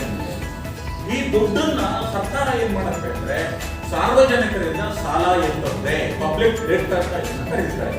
ಬ್ಯಾಂಕ್ಗಳಿಂದ, ಇನ್ಶೂರೆನ್ಸ್ ಕಂಪನಿಗಳಿಂದ ಅಥವಾ ಪ್ರೈವೇಟ್ ಇನ್ವೆಸ್ಟರ್ಸ್ ಇಂದ, ಮಾರ್ಕೆಟ್ ಇಂದ ಈ 14,61,000 ಕೋಟಿ ರೂಪಾಯಿ ಸಾಲ ಎತ್ತಿ ಆವಾಗ ಬ್ಯಾಲೆನ್ಸ್ ಇನ್ಕಮ್ ಎಕ್ಸ್ಪೆಂಡಿಚರ್ ಬ್ಯಾಲೆನ್ಸ್ ಆಗುತ್ತೆ. ಈ ಸಾಲ ನೀವು ಪ್ರತಿ ವರ್ಷ ಎತ್ತಾ ಹೋಯ್ತು ಅಂತಂದ್ರೆ ಇದರ ತೊಂದರೆ ಏನಪ್ಪಾ ಅಂದ್ರೆ ಈ ವರ್ಷ 14 ಲಕ್ಷ ಕೋಟಿ ರೂಪಾಯಿ ಸರ್ಕಾರ ಸಾರ್ವಜನಿಕರಿಂದ ಸಾಲ ಎತ್ಬಿಡ್ತು ಅಂತಂದ್ರೆ ಸಾಲಕ್ಕೆ ಎರಡು ಜನ ಕ್ಲೈಮೆಂಟ್ಸ್ ಇದ್ದಾರೆ. ಒಂದು ಸರ್ಕಾರಕ್ಕೂ ಸಾಲ ಬೇಕು, ಖಾಸಗಿ ಬಂಡವಾಳಗಾರರಿಗೂ ಸಾಲ ಬೇಕು. ಆದ್ರೆ ಖಾಸಗಿ ಬಂಡವಾಳರಿಗೆ ಹೋಲಿಸಿದರೆ ಸರ್ಕಾರಕ್ಕೆ ಸ್ವಲ್ಪ ಜಾಸ್ತಿ ಶಕ್ತಿ ಇದೆ. ಇವತ್ತು ಕಮರ್ಷಿಯಲ್ ಬ್ಯಾಂಕ್ ಅನ್ನು ಕೇಳಿರ್ಬೋದು, SLR CRR ಅಂತ ಹೇಳ್ತಾರೆ. ಸ್ಟ್ಯಾಚ್ಯೂಟರಿ ಲಿಕ್ವಿಡಿಟಿ ರೇಷಿಯೋ ಅಂತ ಒಂದು ಕಾಯ್ದೆ ಇದೆ. ಸ್ಟ್ಯಾಚ್ಯೂಟರಿ ಲಿಕ್ವಿಡಿಟಿ ರೇಷಿಯೋ ಅಂದ್ರೆ ಎಲ್ಲಾ ಕಮರ್ಷಿಯಲ್ ಬ್ಯಾಂಕ್ಗಳು, ಶೆಡ್ಯೂಲ್ಡ್ ಕಮರ್ಷಿಯಲ್ ಬ್ಯಾಂಕ್ಗಳು ತಮ್ಮ ರಿಸರ್ವ್ ನಲ್ಲಿ ಇಷ್ಟು ಪಾಲನ್ನ ಸರ್ಕಾರದ ಸಾಲ ಪತ್ರಗಳಲ್ಲಿ ಹೂಡಿಕೆ ಮಾಡಲೇಬೇಕು, ಅಂದ್ರೆ ಸರ್ಕಾರಕ್ಕೆ ಇಷ್ಟು ಸಾಲ ಕೊಡಲೇಬೇಕು ಅಂತ ಅವ್ರ ಮೇಲೆ ಒಂದು ಕಂಪಲ್ಸರಿ. ಹಾಗಾಗಿ ಸಾಲ ಕೊಡ್ತಾರೆ ಪಾಪ. ಹೀಗಾಗಿ ಎಲ್ಲಾ ಕಡೆಯಿಂದ ಸರ್ಕಾರ ಸಾಲ ಎತ್ತು ಬಿಟ್ರೆ ಖಾಸಗಿ ಬಂಡವಾಳಗಾರರಿಗೆ ಸಾಲ ಮಾಡೋದಕ್ಕೆ ಅವಕಾಶನೇ ಇರೋದು. ಅವರಿಗೆ ಸಾಲ ಮಾಡತಕ್ಕಂತ ಅವಕಾಶ ಕಮ್ಮಿ ಆಗಿ ಹೋಗ್ಬಿಡುತ್ತೆ. ಸಾಲಕ್ಕೆ ಬೇಡಿಕೆ ಇದೆ, ಸಾಲದ ಪೂರೈಕೆ ಇಲ್ಲ. ಅದರಿಂದ ಬಡ್ಡಿ ದರ ಏನಾಗುತ್ತೆ ಶುರುವಾಗುತ್ತೆ, ಏರೋದು ಶುರು. ಇಂಟ್ರೆಸ್ಟ್ ರೇಟು ಏರೋದು ಶುರು. ಇಂಟ್ರೆಸ್ಟ್ ರೇಟ್ ಏರ್ತು ಅಂದ್ರೆ ಎಲ್ಲಾ ಕಾಸ್ಟ್ ಆಫ್ ಪ್ರೊಡಕ್ಷನ್ ಜಾಸ್ತಿ ಆಗುತ್ತೆ. ಇನ್ಫ್ಲೇಷನ್ಗೆ ಇದು ಕಾರಣ ಆಗುತ್ತೆ. ಆದ್ರಿಂದ ಈ ಬಜೆಟ್ ಕೊರತೆ ಬಜೆಟ್ ಏನಿದೆ ಇದನ್ನ ನಾವು ನಿಯಂತ್ರಣದಲ್ಲಿ ಇಟ್ಟುಕೊಳ್ಳೇಬೇಕು. ಹಿಂದೆ ಒಂದು FRBM ಅಂತ ಒಂದು ಕಾಯ್ದೆ ಮಾಡಿದ್ರು, fiscal responsibility and budget management act ಅಂತ. ಮೊದಲು 2004 5 FRBM ಆಕ್ಟ್ ಪಾಸ್ ಮಾಡಿದಾಗ ಗುರಿ ಏನ್ ಇಟ್ಕೊಂಡಿದ್ರಪ್ಪ ಅಂದ್ರೆ 2009ನೇ ಇಸವಿಯವರೆಗೆ ಫಿಸ್ಕಲ್ ಡೆಫಿಸಿಟ್ ನಮ್ಮ GDPಯ 3% ಮೀರಬಾರದು, ಮಸ್ಟ್ ಬಿ ಲೆಸ್ ದ್ಯಾನ್ 3% ಅಂತ. ರೆವಿನ್ಯೂ ಡೆಫಿಸಿಟ್ ಏನಿದೆ ಅದು 0 ಆಗಿರಬೇಕು. ಈ ಫಿಸ್ಕಲ್ ಡೆಫಿಸಿಟ್ ರೆವಿನ್ಯೂ ಡೆಫಿಸಿಟ್ ಅಲ್ಲಿ ಅತ್ಯಂತ ಅಪಾಯಕಾರಿಯಾದ ಅಂದ್ರೆ ರೆವಿನ್ಯೂ ಡೆಫಿಸಿಟ್. ರೆವಿನ್ಯೂ ಡೆಫಿಸಿಟ್ ಅಂದ್ರೆ ಸರ್ಕಾರಕ್ಕೆ ರೆವಿನ್ಯೂ ಇನ್ಕಮ್ ಇದೆ, ರೆವಿನ್ಯೂ ರಿಸೀಟ್ ಇದೆ, ರೆವಿನ್ಯೂ ಎಕ್ಸ್ಪೆಂಡಿಚರ್. ರೆವಿನ್ಯೂ ರಿಸೀಟ್ ಅಂದ್ರೆ ತೆರಿಗೆ ಮತ್ತು ತೆರಿಗೆಯೇತರ ಮೂಲಗಳಿಂದ ಸರ್ಕಾರಕ್ಕೆ ಏನು ಆದಾಯ ಬರುತ್ತೆ ಅದು ಸರ್ಕಾರದ ರೆವಿನ್ಯೂ ರಿಸೀಟ್. ಈಗ ನನ್ನ ಸಂಸಾರದ ನನಗೆ 10,000 ರೂಪಾಯಿ ಸಂಬಳ ಬರುತ್ತೆ ಅಂತ ತಿಳ್ಕೊಳ್ಳೋಣ, ಅದು ನನ್ನ ಮನೆಯ ಬಜೆಟ್ ನಲ್ಲಿ ರೆವಿನ್ಯೂ ರಿಸೀಟ್. ಇದರಲ್ಲಿ ನಾನೇನ್ ಮಾಡ್ತೀನಿ ಅಂದ್ರೆ ಮನೆ ಬಾಡಿಗೆ ಕಟ್ಟಬೇಕು, ಮಕ್ಕಳಿಗೆ ಸ್ಕೂಲ್ ಫೀಸ್ ಕಟ್ಟಬೇಕು, ಅಥವಾ ಇದರವರೆಗೆ ಮೊಬೈಲ್ ಕೊಡಿಸ್ಬೇಕು, ಬಟ್ಟೆ ಕೊಡಿಸ್ಬೇಕು, ಹೊಸ ದೋಸೆ ತಿನ್ಬೇಕು, ಏನೇನೇನೋ ಮಾಡಬೇಕು. ಇವೆಲ್ಲವೂ ಕೂಡ ರೆವಿನ್ಯೂ ಎಕ್ಸ್ಪೆಂಡಿಚರ್. 10,000 ರೂಪಾಯಿ ರೆವಿನ್ಯೂ ರಿಸೀಟ್ ನಲ್ಲಿ ನೀವು 9,000 ರೂಪಾಯಿ ರೆವಿನ್ಯೂ ಎಕ್ಸ್ಪೆಂಡಿಚರ್ ಮಾಡಿದ್ರೆ ಅವಾಗ ರೆವಿನ್ಯೂ ಎಕ್ಸ್ಪೆಂಡಿಚರ್ ರೆವಿನ್ಯೂ ರಿಸೀಟ್ ಜಾಸ್ತಿ ಇದೆ. ಇನ್ನು 1,000 ರೂಪಾಯಿ ಉಳಿಸ್ತೀವಿ. ಆ 1,000 ರೂಪಾಯಿನೆಲ್ಲ ಒಂದ್ ಕಡೆ ಹಾಕಿ ಒಂದು ಸೈಟ್ ತಗೋತೀವಿ. ಆಯ್ತಾ? ಇದು ಒಳ್ಳೆ ಗೃಹಸ್ಥನ ಲಕ್ಷಣ ಇದೆ. ಅದಕ್ಕೆ ಹೇಳ್ತಾರಲ್ಲ, ನಮ್ಮಪ್ಪ ಬಟ್ಟೆ ಕಟ್ಟಿ ಈ ಮನೆ ಮಾಡಿದ್ರು, ಹಾಗೆ ಅವ್ರ ಮಗನಾದ ನಾನು ಸ್ವಂತ ಮನೆಯಲ್ಲಿ ವಾಸ ಮಾಡಬಾರದು. ಬಟ್ಟೆ ಕಟ್ಟೋದು ಅಂದ್ರೆ ಕನ್ಸಂಪ್ಷನ್ ಕಮ್ಮಿ ಮಾಡೋದು. ಬಟ್ಟೆ ಕಟ್ಟೋದು ಅಂದ್ರೆ ಕನ್ಸಂಪ್ಷನ್ ಕಡಿಮೆ ಮಾಡೋದು. ನಮ್ಮ ಆದಾಯದಲ್ಲಿ ಕನ್ಸಂಪ್ಷನ್ ಅನ್ನ ಅದರ ಮಿತಿಯಲ್ಲೇ ಇಟ್ಕೊಂಡಿತ್ತು ಅಂದ್ರೆ ಉಳಿತಾಯ ಆಗುತ್ತೆ. Y - C = S ಇದರಲ್ಲಿ ಉಳಿತಾಯ ಆಗುತ್ತೆ. ಆ ಉಳಿತಾಯವನ್ನ ಉತ್ಪಾದಕವಾದ ರೀತಿಯಲ್ಲಿ ಬಳಸಿದಾಗ ಅದು ಇನ್ವೆಸ್ಟ್ಮೆಂಟ್ ಆಗುತ್ತೆ. ನಾಳೆ ನಿಮಗೆ ಹೆಚ್ಚಿನ ಆದಾಯ ಬರೋದಕ್ಕೆ ಶುರುವಾಗುತ್ತೆ. ಆದ್ರಿಂದ ಒಂದು ಸಂಸಾರ ಚೆನ್ನಾಗಿ ನಡೀತಾ ಇದೆ ಅಂತಂದ್ರೆ ಅವರ ರೆವಿನ್ಯೂ ರಿಸೀಟ್ ಗಿಂತ ರೆವಿನ್ಯೂ ಎಕ್ಸ್ಪೆಂಡಿಚರ್ ಕಡಿಮೆ ಇರಬೇಕು, ಉಳಿತಾಯ ಆಗಬೇಕು. ನೀವು ಮನೆ ಕಟ್ಟುವಾಗ ಸಾಲ ಮಾಡಿದ್ರೆ ಯಾರು ತಪ್ಪು ಅಂತ ಅನ್ನೋದಿಲ್ಲ. ಆದ್ರೆ ಅಕ್ಕಿ ಬೆಳೆ ತರಕ್ಕೆ ನೀವು ಸಾಲ ಮಾಡೋಕೆ ಶುರು ಮಾಡಿದ್ರೆ 10,000 ರೂಪಾಯಿ ಸಂಬಳ, 15,000 ರೂಪಾಯಿ ಖರ್ಚು, ಇನ್ನು 5,000 ರೂಪಾಯಿ ಇಲ್ಲಪ್ಪ ಅಂದ್ರೆ 10% ಬಡ್ಡಿ ಕೊಟ್ಟು ಸಾಲ ತಂದಿದ್ದಾನೆ ಅಂತಾರೆ. ಸಾಲ ತೀರಿಸೋದು ಹೇಳಿ ಅಪದ ಇಲ್ಲ. ನಮ್ಮ ಇಂಡಿಯನ್ ಎಕಾನಮಿ ಇದೇ ರೀತಿ ನಡೀತಾ ಇದೆ. 70-75 ವರ್ಷಗಳಿಂದ ಇದೇ ತಪ್ಪು ದಾರಿ ಮೇಲೇನೆ ಇಂಡಿಯನ್ ಎಕಾನಮಿ ನಡೀತಾ ಇದೆ. ಸರಿದಾರಿಗೆ ಬರಲೇ ಇಲ್ಲ. ಈಗ ನೋಡಿ, ರೆವಿನ್ಯೂ ಡೆಫಿಸಿಟ್ ಇರಲೇಬಾರದು ಅಂತ FRBM ಆಕ್ಟ್ 0 ಬರಬೇಕು 2009 ಅಂತ. ಅದರಲ್ಲಿ ನಾವಿನ್ನೂ ಕೂಡ ರೆವಿನ್ಯೂ ಡೆಫಿಸಿಟ್ 3.8% ನಲ್ಲಿ ಇದ್ದೀವಿ. ಅಂದ್ರೆ ರೆವಿನ್ಯೂ ಡೆಫಿಸಿಟ್ ಕಂಟ್ರೋಲ್ ಮಾಡಲಿಲ್ಲ, ಫಿಸ್ಕಲ್ ಡೆಫಿಸಿಟ್ ಕಂಟ್ರೋಲ್ ಮಾಡಲಿಲ್ಲ. ರೆವಿನ್ಯೂ ಡೆಫಿಸಿಟ್ 2021-22ರಲ್ಲಿ 10,88,000 ಕೋಟಿ ರೂಪಾಯಿ. ಇದನ್ನ ತುಂಬೋದಕ್ಕೆ ಮಾರ್ಕೆಟ್ ಇಂದ ಸಾಲ ತರ್ತೀವಿ, ಸಾಲ ತಂದು ಅಕ್ಕಿ ಬೇಳೆ ತರ್ತಿದೀವಿ, ಸಾಲ ತಂದು ಮಸಾಲೆ ದೋಸೆ ತಿಂತಾ ಇದ್ದೀವಿ. ಇದನ್ನ ಒಳ್ಳೆ ಎಕನಾಮಿಕ್ಸ್ ಅಂತ ಯಾರಾದ್ರೂ ಹೇಳ್ತಾರ? ಇದು ಬರೀ ಈ ಬಜೆಟ್ ಬರ್ತಾ ಇಲ್ಲ. 75 ವರ್ಷಗಳಿಂದ ಇದು ನಮ್ಮ ದಾರಿ. ನಮ್ಮ ಚಾರ್ವಾಕ ಫಿಲಾಸಫಿಯಲ್ಲಿ ಹೇಳ್ತಾರೆ, ಋಣಂ ಕೃತ್ವಾ ಸುಖಂ ಪಿಬೇತ್ ಅಂತ. ಸಾಲ ಮಾಡಿ ಆದ್ರೂ ತುಪ್ಪ ತಿನ್ನು ಅಂತ ಅವನು ಹೇಳೋದು ಚಾರ್ವಾಕ. ಮುಂದಿನ ಜನ್ಮ ಅಂತ ಅನ್ನೋದು ಏನು ಇಲ್ಲವೇ ಇಲ್ಲ, ಇರೋದು ಒಂದೇ ಜನ್ಮ. ಆದ್ರಿಂದ ಮಜಾ ಮಾಡು, ನಿನ್ ಜೋಬಲ್ಲಿ ಇರೋ ತನಕ ಖರ್ಚು ಮಾಡು. ನಿನ್ ಜೋಬಲ್ಲಿ ಇದ್ದಿದ್ರೆ ಕಂಡೋರ್ ಜೋಬಿನಿಂದ ದುಡ್ಡು ಎತ್ತಾದ್ರೂ ನೀನು ಮಜಾ ಮಾಡು.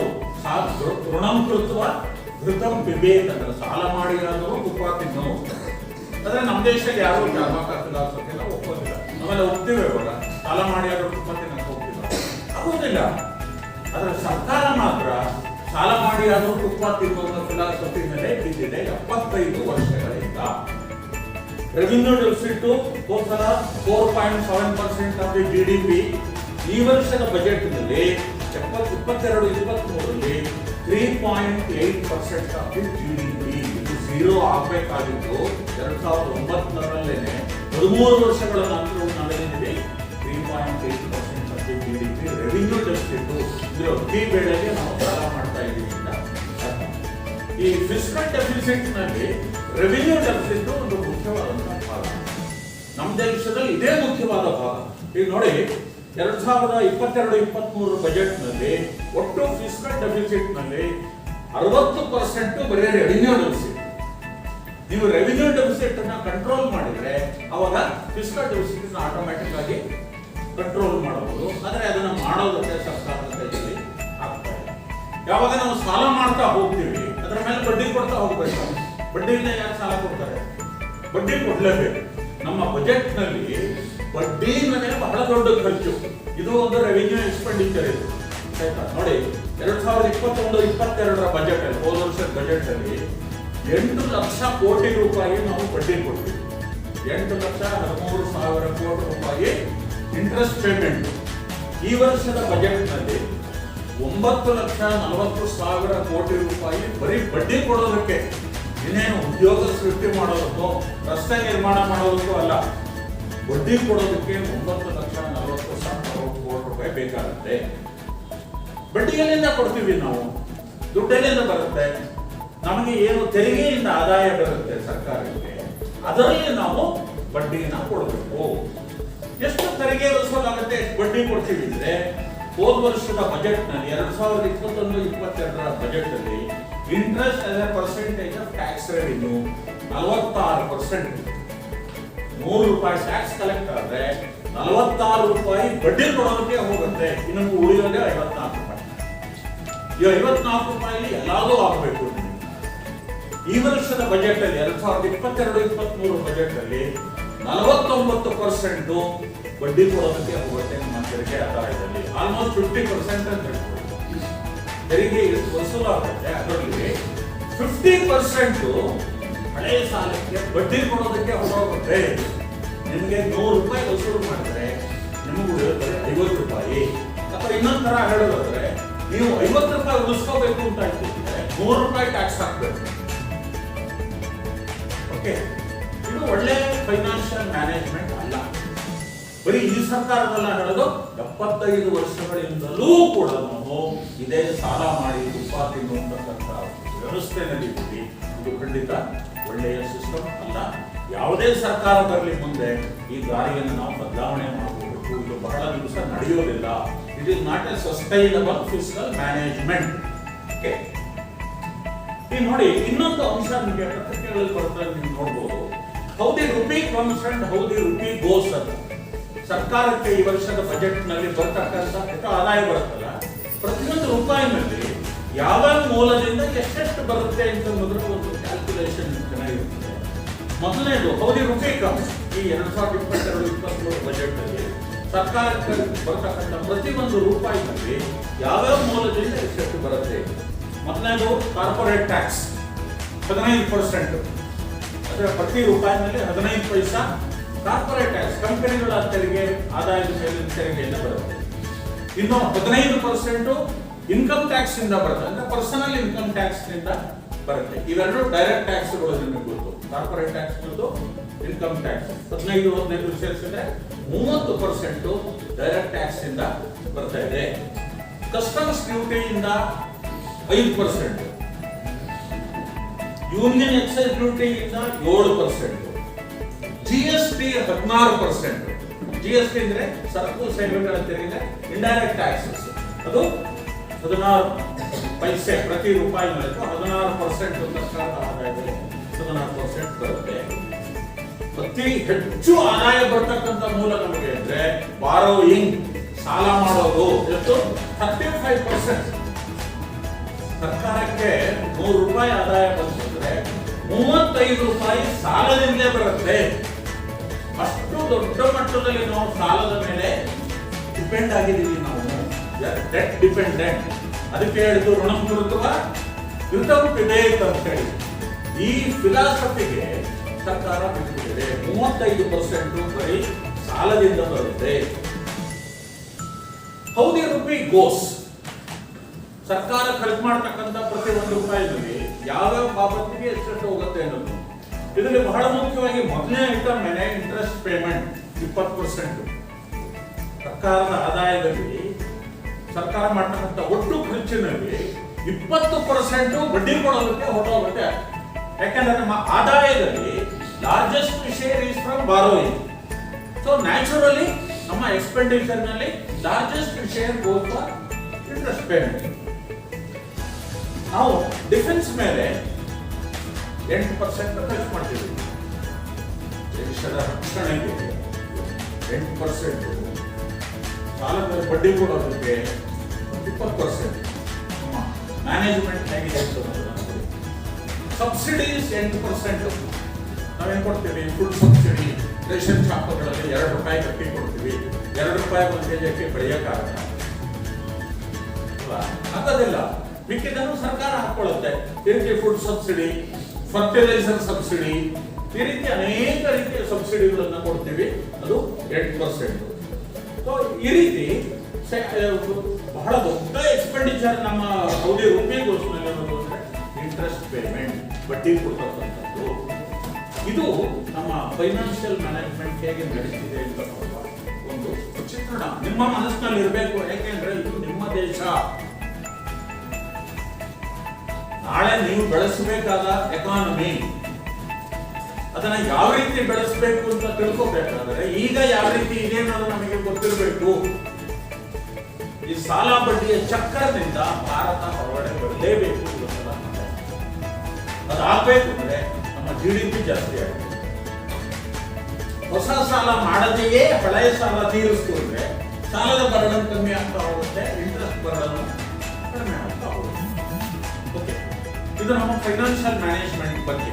ಮತ್ತೆ ತಿರ್ಗಾ ಹೇಳ್ತೀನಿ ನಾನು, ಇದು ಈ ವರ್ಷದ ಮೋದಿ ಬಜೆಟ್ಟಿನ ವಿಮರ್ಶೆ ಅಲ್ಲ. ಇದು 25 ವರ್ಷಗಳಿಂದ ನಾವು ಮಾಡ್ಕೊಂಡು ಬಂದಿರತಕ್ಕಂಥ ತಪ್ಪು ಬಜೆಟ್, ಹಣಕಾಸಿನ ನಿರ್ವಹಣೆಯ ವಿಧಾನ ಇದು.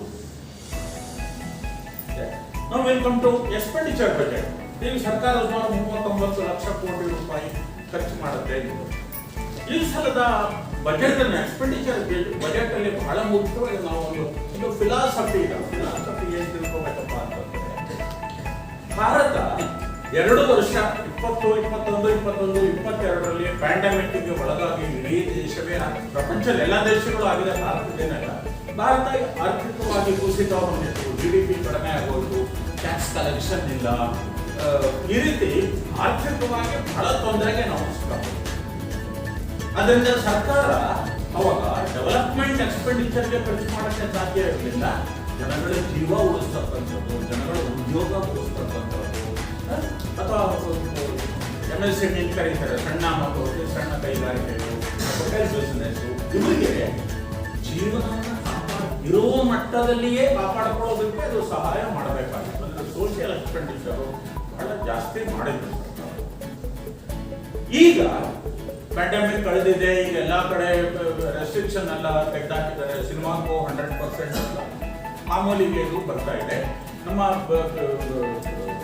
ಎಕನಾಮಿಕ್ ಸರ್ವೆ ಕೂಡ ಏನು ಹೇಳಿದೆ, ಮುಂದಿನ ವರ್ಷ 8.5% 9% ನಲ್ಲಿ ಭಾರತ ಬೆಳೆಯುತ್ತೆ. One of the highest rate of growth in the whole world. ಇಡೀ ಪ್ರಪಂಚದಲ್ಲಿ ಒಂದು highest rate of growth Bharat ಬೆಳೀತಾರೆ. 8.5% 9% ಬೆಳೀತಾ ಇದೆ. ಈ ಸಾಮರ್ಥ್ಯವನ್ನ ನಾವೀಗ ಜಾಸ್ತಿ ಮಾಡ್ಕೋಬೇಕು. ನಮ್ಮ GDP ಜಾಸ್ತಿ ಆಗಿ ಸಾಲ ಬಡ್ಡಿ ಚಕ್ಕರಿಂದ ಹೊರಬರಬೇಕು. ನಮ್ಮ GDP ಜಾಸ್ತಿ ಆಗಬೇಕು, ನಮ್ಮ ಪ್ರೊಡಕ್ಟಿವ್ ಕೆಪಾಸಿಟಿ ಜಾಸ್ತಿ ಆಗಬೇಕು, ಉತ್ಪಾದಕ ಸಾಮರ್ಥ್ಯ ಜಾಸ್ತಿ ಆಗಬೇಕು, ತಂತ್ರಜ್ಞಾನವನ್ನು ಹೆಚ್ಚಾಗಿ ನಾವು ಅಡಾಪ್ಟ್ ಮಾಡ್ಕೋಬೇಕು. ಆಮೇಲೆ ಎರಡನೇದಾಗಿ, ಇವತ್ತು ಚೈನಾ ದೇಶದಲ್ಲಿ ಡಿಕ್ಟೇಟರ್ಶಿಪ್ಪಿನ ಕಾರಣದಿಂದಾಗಿ ಇವತ್ತು ಅನೇಕ ಮಲ್ಟಿನ್ಯಾಷನಲ್ ಕಂಪನಿಗಳು ಚೈನಾದಿಂದ ಹೊರಗಡೆ ಬೇಡ. ಆಪಲ್ ಇರ್ಬೋದು, ಅನೇಕ ಸ್ಯಾಮ್ಸಂಗ್ ಚೈನಾದಿಂದ ಹೊರಗಡೆ ಬರ್ತಾ ಇದ್ದಾರೆ. ಆ ಕ್ಯಾಪಿಟಲ್ ಏನಿದೆ, ಅದು MNC ಫಾರಿನ್ ಕ್ಯಾಪಿಟಲ್ ಏನಿದೆ, ಅದು ಇವತ್ತು ಹೆಚ್ಚು ಜನ ಇವತ್ತು ಭಾರತಕ್ಕೆ ಬರೋದಕ್ಕೆ ಇಷ್ಟಪಡ್ತಾ ಇದ್ದಾರೆ. ಯಾಕೆ ಭಾರತಕ್ಕೆ ಬರ್ತಾ ಇಷ್ಟಪಡ್ತಿದ್ರೆ, it's a vibrant democracy. China ತರ ಅಲ್ಲ, ಡೆಮಾಕ್ರಸಿ ಇದೆ, ಫ್ರೀ ಪ್ರೆಸ್ ಇದೆ, ಏನಾಗ್ತಾ ಇದೆ ಅಂತ ಕ್ಷಣಾರ್ಧದಲ್ಲಿ ಹೇಳ್ಬಿಡ್ತಾರೆ ಅಂತ ಈ ಸರ್ಕಾರ ಅದನ್ನು ಗೊತ್ತು ಮಾಡೋದಕ್ಕೆ ಸಾಧ್ಯ ಇಲ್ಲ. ಆಮೇಲೆ there is an independent judiciary, ಸ್ವತಂತ್ರವಾದಂತ ಒಂದು ನ್ಯಾಯಾಂಗ ವ್ಯವಸ್ಥೆ ಇದೆ. ಸರ್ಕಾರ ಮನಸ್ಸಿಗೆ ಬಂದಾಗ ಮಾಡೋದಕ್ಕಾಗೋದಿಲ್ಲ. ಸರ್ಕಾರ ಸಂವಿಧಾನಕ್ಕೆ ವಿರುದ್ಧವಾಗಿ ಮಾಡ್ಕೊಂಡ್ರೆ ಇಮಿಡಿಯೇಟ್ ಆಗಿ ಜನ ಸುಪ್ರೀಂ ಕೋರ್ಟ್ಗೆ ಹೋಗಬೇಕು. ಸುಪ್ರೀಂ ಕೋರ್ಟ್ ಅವರು ಸಂವಿಧಾನಕ್ಕೆ ವಿರುದ್ಧವಾಗಿ ಹೊರಹಾಕುತ್ತೆ. ಸೊ ಈ ರೀತಿ ಇದೊಂದು strong vibrant democracy. Youth population ತುಂಬಾ ಜಾಸ್ತಿ ಇದೆ. ಸೊ ಹಾಗಾಗಿ ಭಾರತದಲ್ಲಿ ನಾವು ಕಾಲು ಚೈನಾನಂತೆ ಬೇಡ, ಅನೇಕ ಈಗಾಗಲೇ ಬರ್ತಾ ಇದ್ದಾರೆ, ಇನ್ನೂ ಹೆಚ್ಚು ಬರ್ತಾ ಇದ್ದಾರೆ. ಈ ಅವಕಾಶ ನಾವು ಬಳಸ್ಕೋಬೇಕು ಅಂದ್ರೆ ಮುಂದಿನ 5-10 ವರ್ಷಗಳಲ್ಲಿ ಭಾರತ ಬಹಳ ದೊಡ್ಡ ಪ್ರಮಾಣದಲ್ಲಿ ನಾವು ಟೆಕ್ನಾಲಜಿ ಅಡಾಪ್ಷನ್ಗೆ ನಾವು ಹೋಗಬೇಕು. ಈ ದೃಷ್ಟಿಯಿಂದ ಈ ಬಜೆಟ್ 2022-23 ಬಜೆಟ್ ಅಲ್ಲಿ ಕ್ಯಾಪಿಟಲ್ ಎಕ್ಸ್ಪೆಂಡಿಚರ್ಗೆ ಅತ್ಯಂತ ಹೆಚ್ಚಿನ ಮಹತ್ವವನ್ನು ಕೊಟ್ಟಿದೆ. ಕ್ಯಾಪೆಕ್ಸ್ ಅಂತ ಪೇಪರ್ ಕರೀತಾರೆ. ಕ್ಯಾಪೆಕ್ಸ್ ಅಂದ್ರೆ ಕ್ಯಾಪಿಟಲ್ ಎಕ್ಸ್ಪೆಂಡಿಚರ್ ಅಂತ. ಸರ್ಕಾರ ಏನು ಖರ್ಚು ಮಾಡುತ್ತೆ ಅದರಲ್ಲಿ 2 ತರ ಎಕ್ಸ್ಪೆಂಡಿಚರ್ ಇರುತ್ತೆ, ರೆವಿನ್ಯೂ ಎಕ್ಸ್ಪೆಂಡಿಚರ್ ಮತ್ತು ಕ್ಯಾಪಿಟಲ್ ಎಕ್ಸ್ಪೆಂಡಿಚರ್. ರೆವಿನ್ಯೂ ಎಕ್ಸ್ಪೆಂಡಿಚರ್ ಅಂದ್ರೆ ಯಾವುದೇ ಆಸ್ತಿ ನಿರ್ಮಾಣ ಆಗೋದಿಲ್ಲ ಅದರಿಂದ. ಸರ್ಕಾರಿ ನೌಕರರಿಗೆ ಸಂಬಳ ಕೊಡ್ತಕ್ಕಂಥದ್ದು, ಸರ್ಕಾರಿ ಡಿಪಾರ್ಟ್ಮೆಂಟ್ಗಳಿಗೆ ಕಾರುಗಳು ಜೀಪುಗಳನ್ನು ಕೊಂಡ್ಕೊಳ್ತಕ್ಕಂಥದ್ದು, ಸರ್ಕಾರದ ನಿರ್ವಹಣೆ. ಹೊಸ ಆಸ್ತಿ ನಿರ್ಮಾಣ ಆಗೋದಿಲ್ಲ, ಆದ್ರೆ ಇರುವ ಆಸ್ತಿಯನ್ನ ಬರೀ ನಿರ್ವಹಣೆ ಮಾಡತಕ್ಕಂಥ ಖರ್ಚಿಗೆ ಏನಿದೆ ಇದಕ್ಕೆ ರೆವಿನ್ಯೂ ಎಕ್ಸ್ಪೆಂಡಿಚರ್ ಅಂತಾರೆ. ಇದನ್ನ ನಾನ್ ಪ್ರೊಡಕ್ಟಿವ್ ಎಕ್ಸ್ಪೆಂಡಿಚರ್ ಅಂತಾರೆ, ಉತ್ಪಾದಕವಾದಲ್ಲ. ಇನ್ನೊಂದು ಕ್ಯಾಪಿಟಲ್ ಎಕ್ಸ್ಪೆಂಡಿಚರ್. ಕ್ಯಾಪಿಟಲ್ ಎಕ್ಸ್ಪೆಂಡಿಚರ್ ಅಂತಂದ್ರೆ ಹೊಸ ಆಸ್ತಿ ನಿರ್ಮಾಣ ಮಾಡತಕ್ಕಂಥ ಖರ್ಚುಗಳು ಏನಿದೆ ಇದಕ್ಕೆ ಕ್ಯಾಪಿಟಲ್ ಎಕ್ಸ್ಪೆಂಡಿಚರ್ ಅಂತ ಕರೀತಾರೆ. ಈಗ ನಮ್ಮ ಕಾಲೇಜ್ ಎದುರುಗಡೆ ರಸ್ತೆ ಇದೆ, ಇದಕ್ಕೆ ಈ ಕಡೆಯಿಂದ ಕಲ್ಲೆಲ್ಲ ಹಾಕಿದ್ರು, ಅದನ್ನೆಲ್ಲ ಒಡೆದು ಇಂಟರ್ಲಾಕ್ ಹಾಕಿದ್ರು, ಅದೆಲ್ಲ ಒಡೆದು ಮತ್ತೇನೋ ಹಾಕಿದ್ರು, ಏನೋ ಹಾಕಿದ್ರು ಅದೇ ರಸ್ತೆನೆ, ಇನ್ನೊಂದು ರಸ್ತೆ ಆಗಲೇ ಇಲ್ಲ. ಇದು ರೆವಿನ್ಯೂ ಎಕ್ಸ್ಪೆಂಡಿಚರ್. ಇದರ ಜೊತೆಗೆ ಇನ್ನೊಂದು ರಸ್ತೆಯನ್ನ ಮಾಡ್ತು ಅಂತಂದ್ರೆ ಅದು ಕ್ಯಾಪಿಟಲ್ ಎಕ್ಸ್ಪೆಂಡಿಚರ್.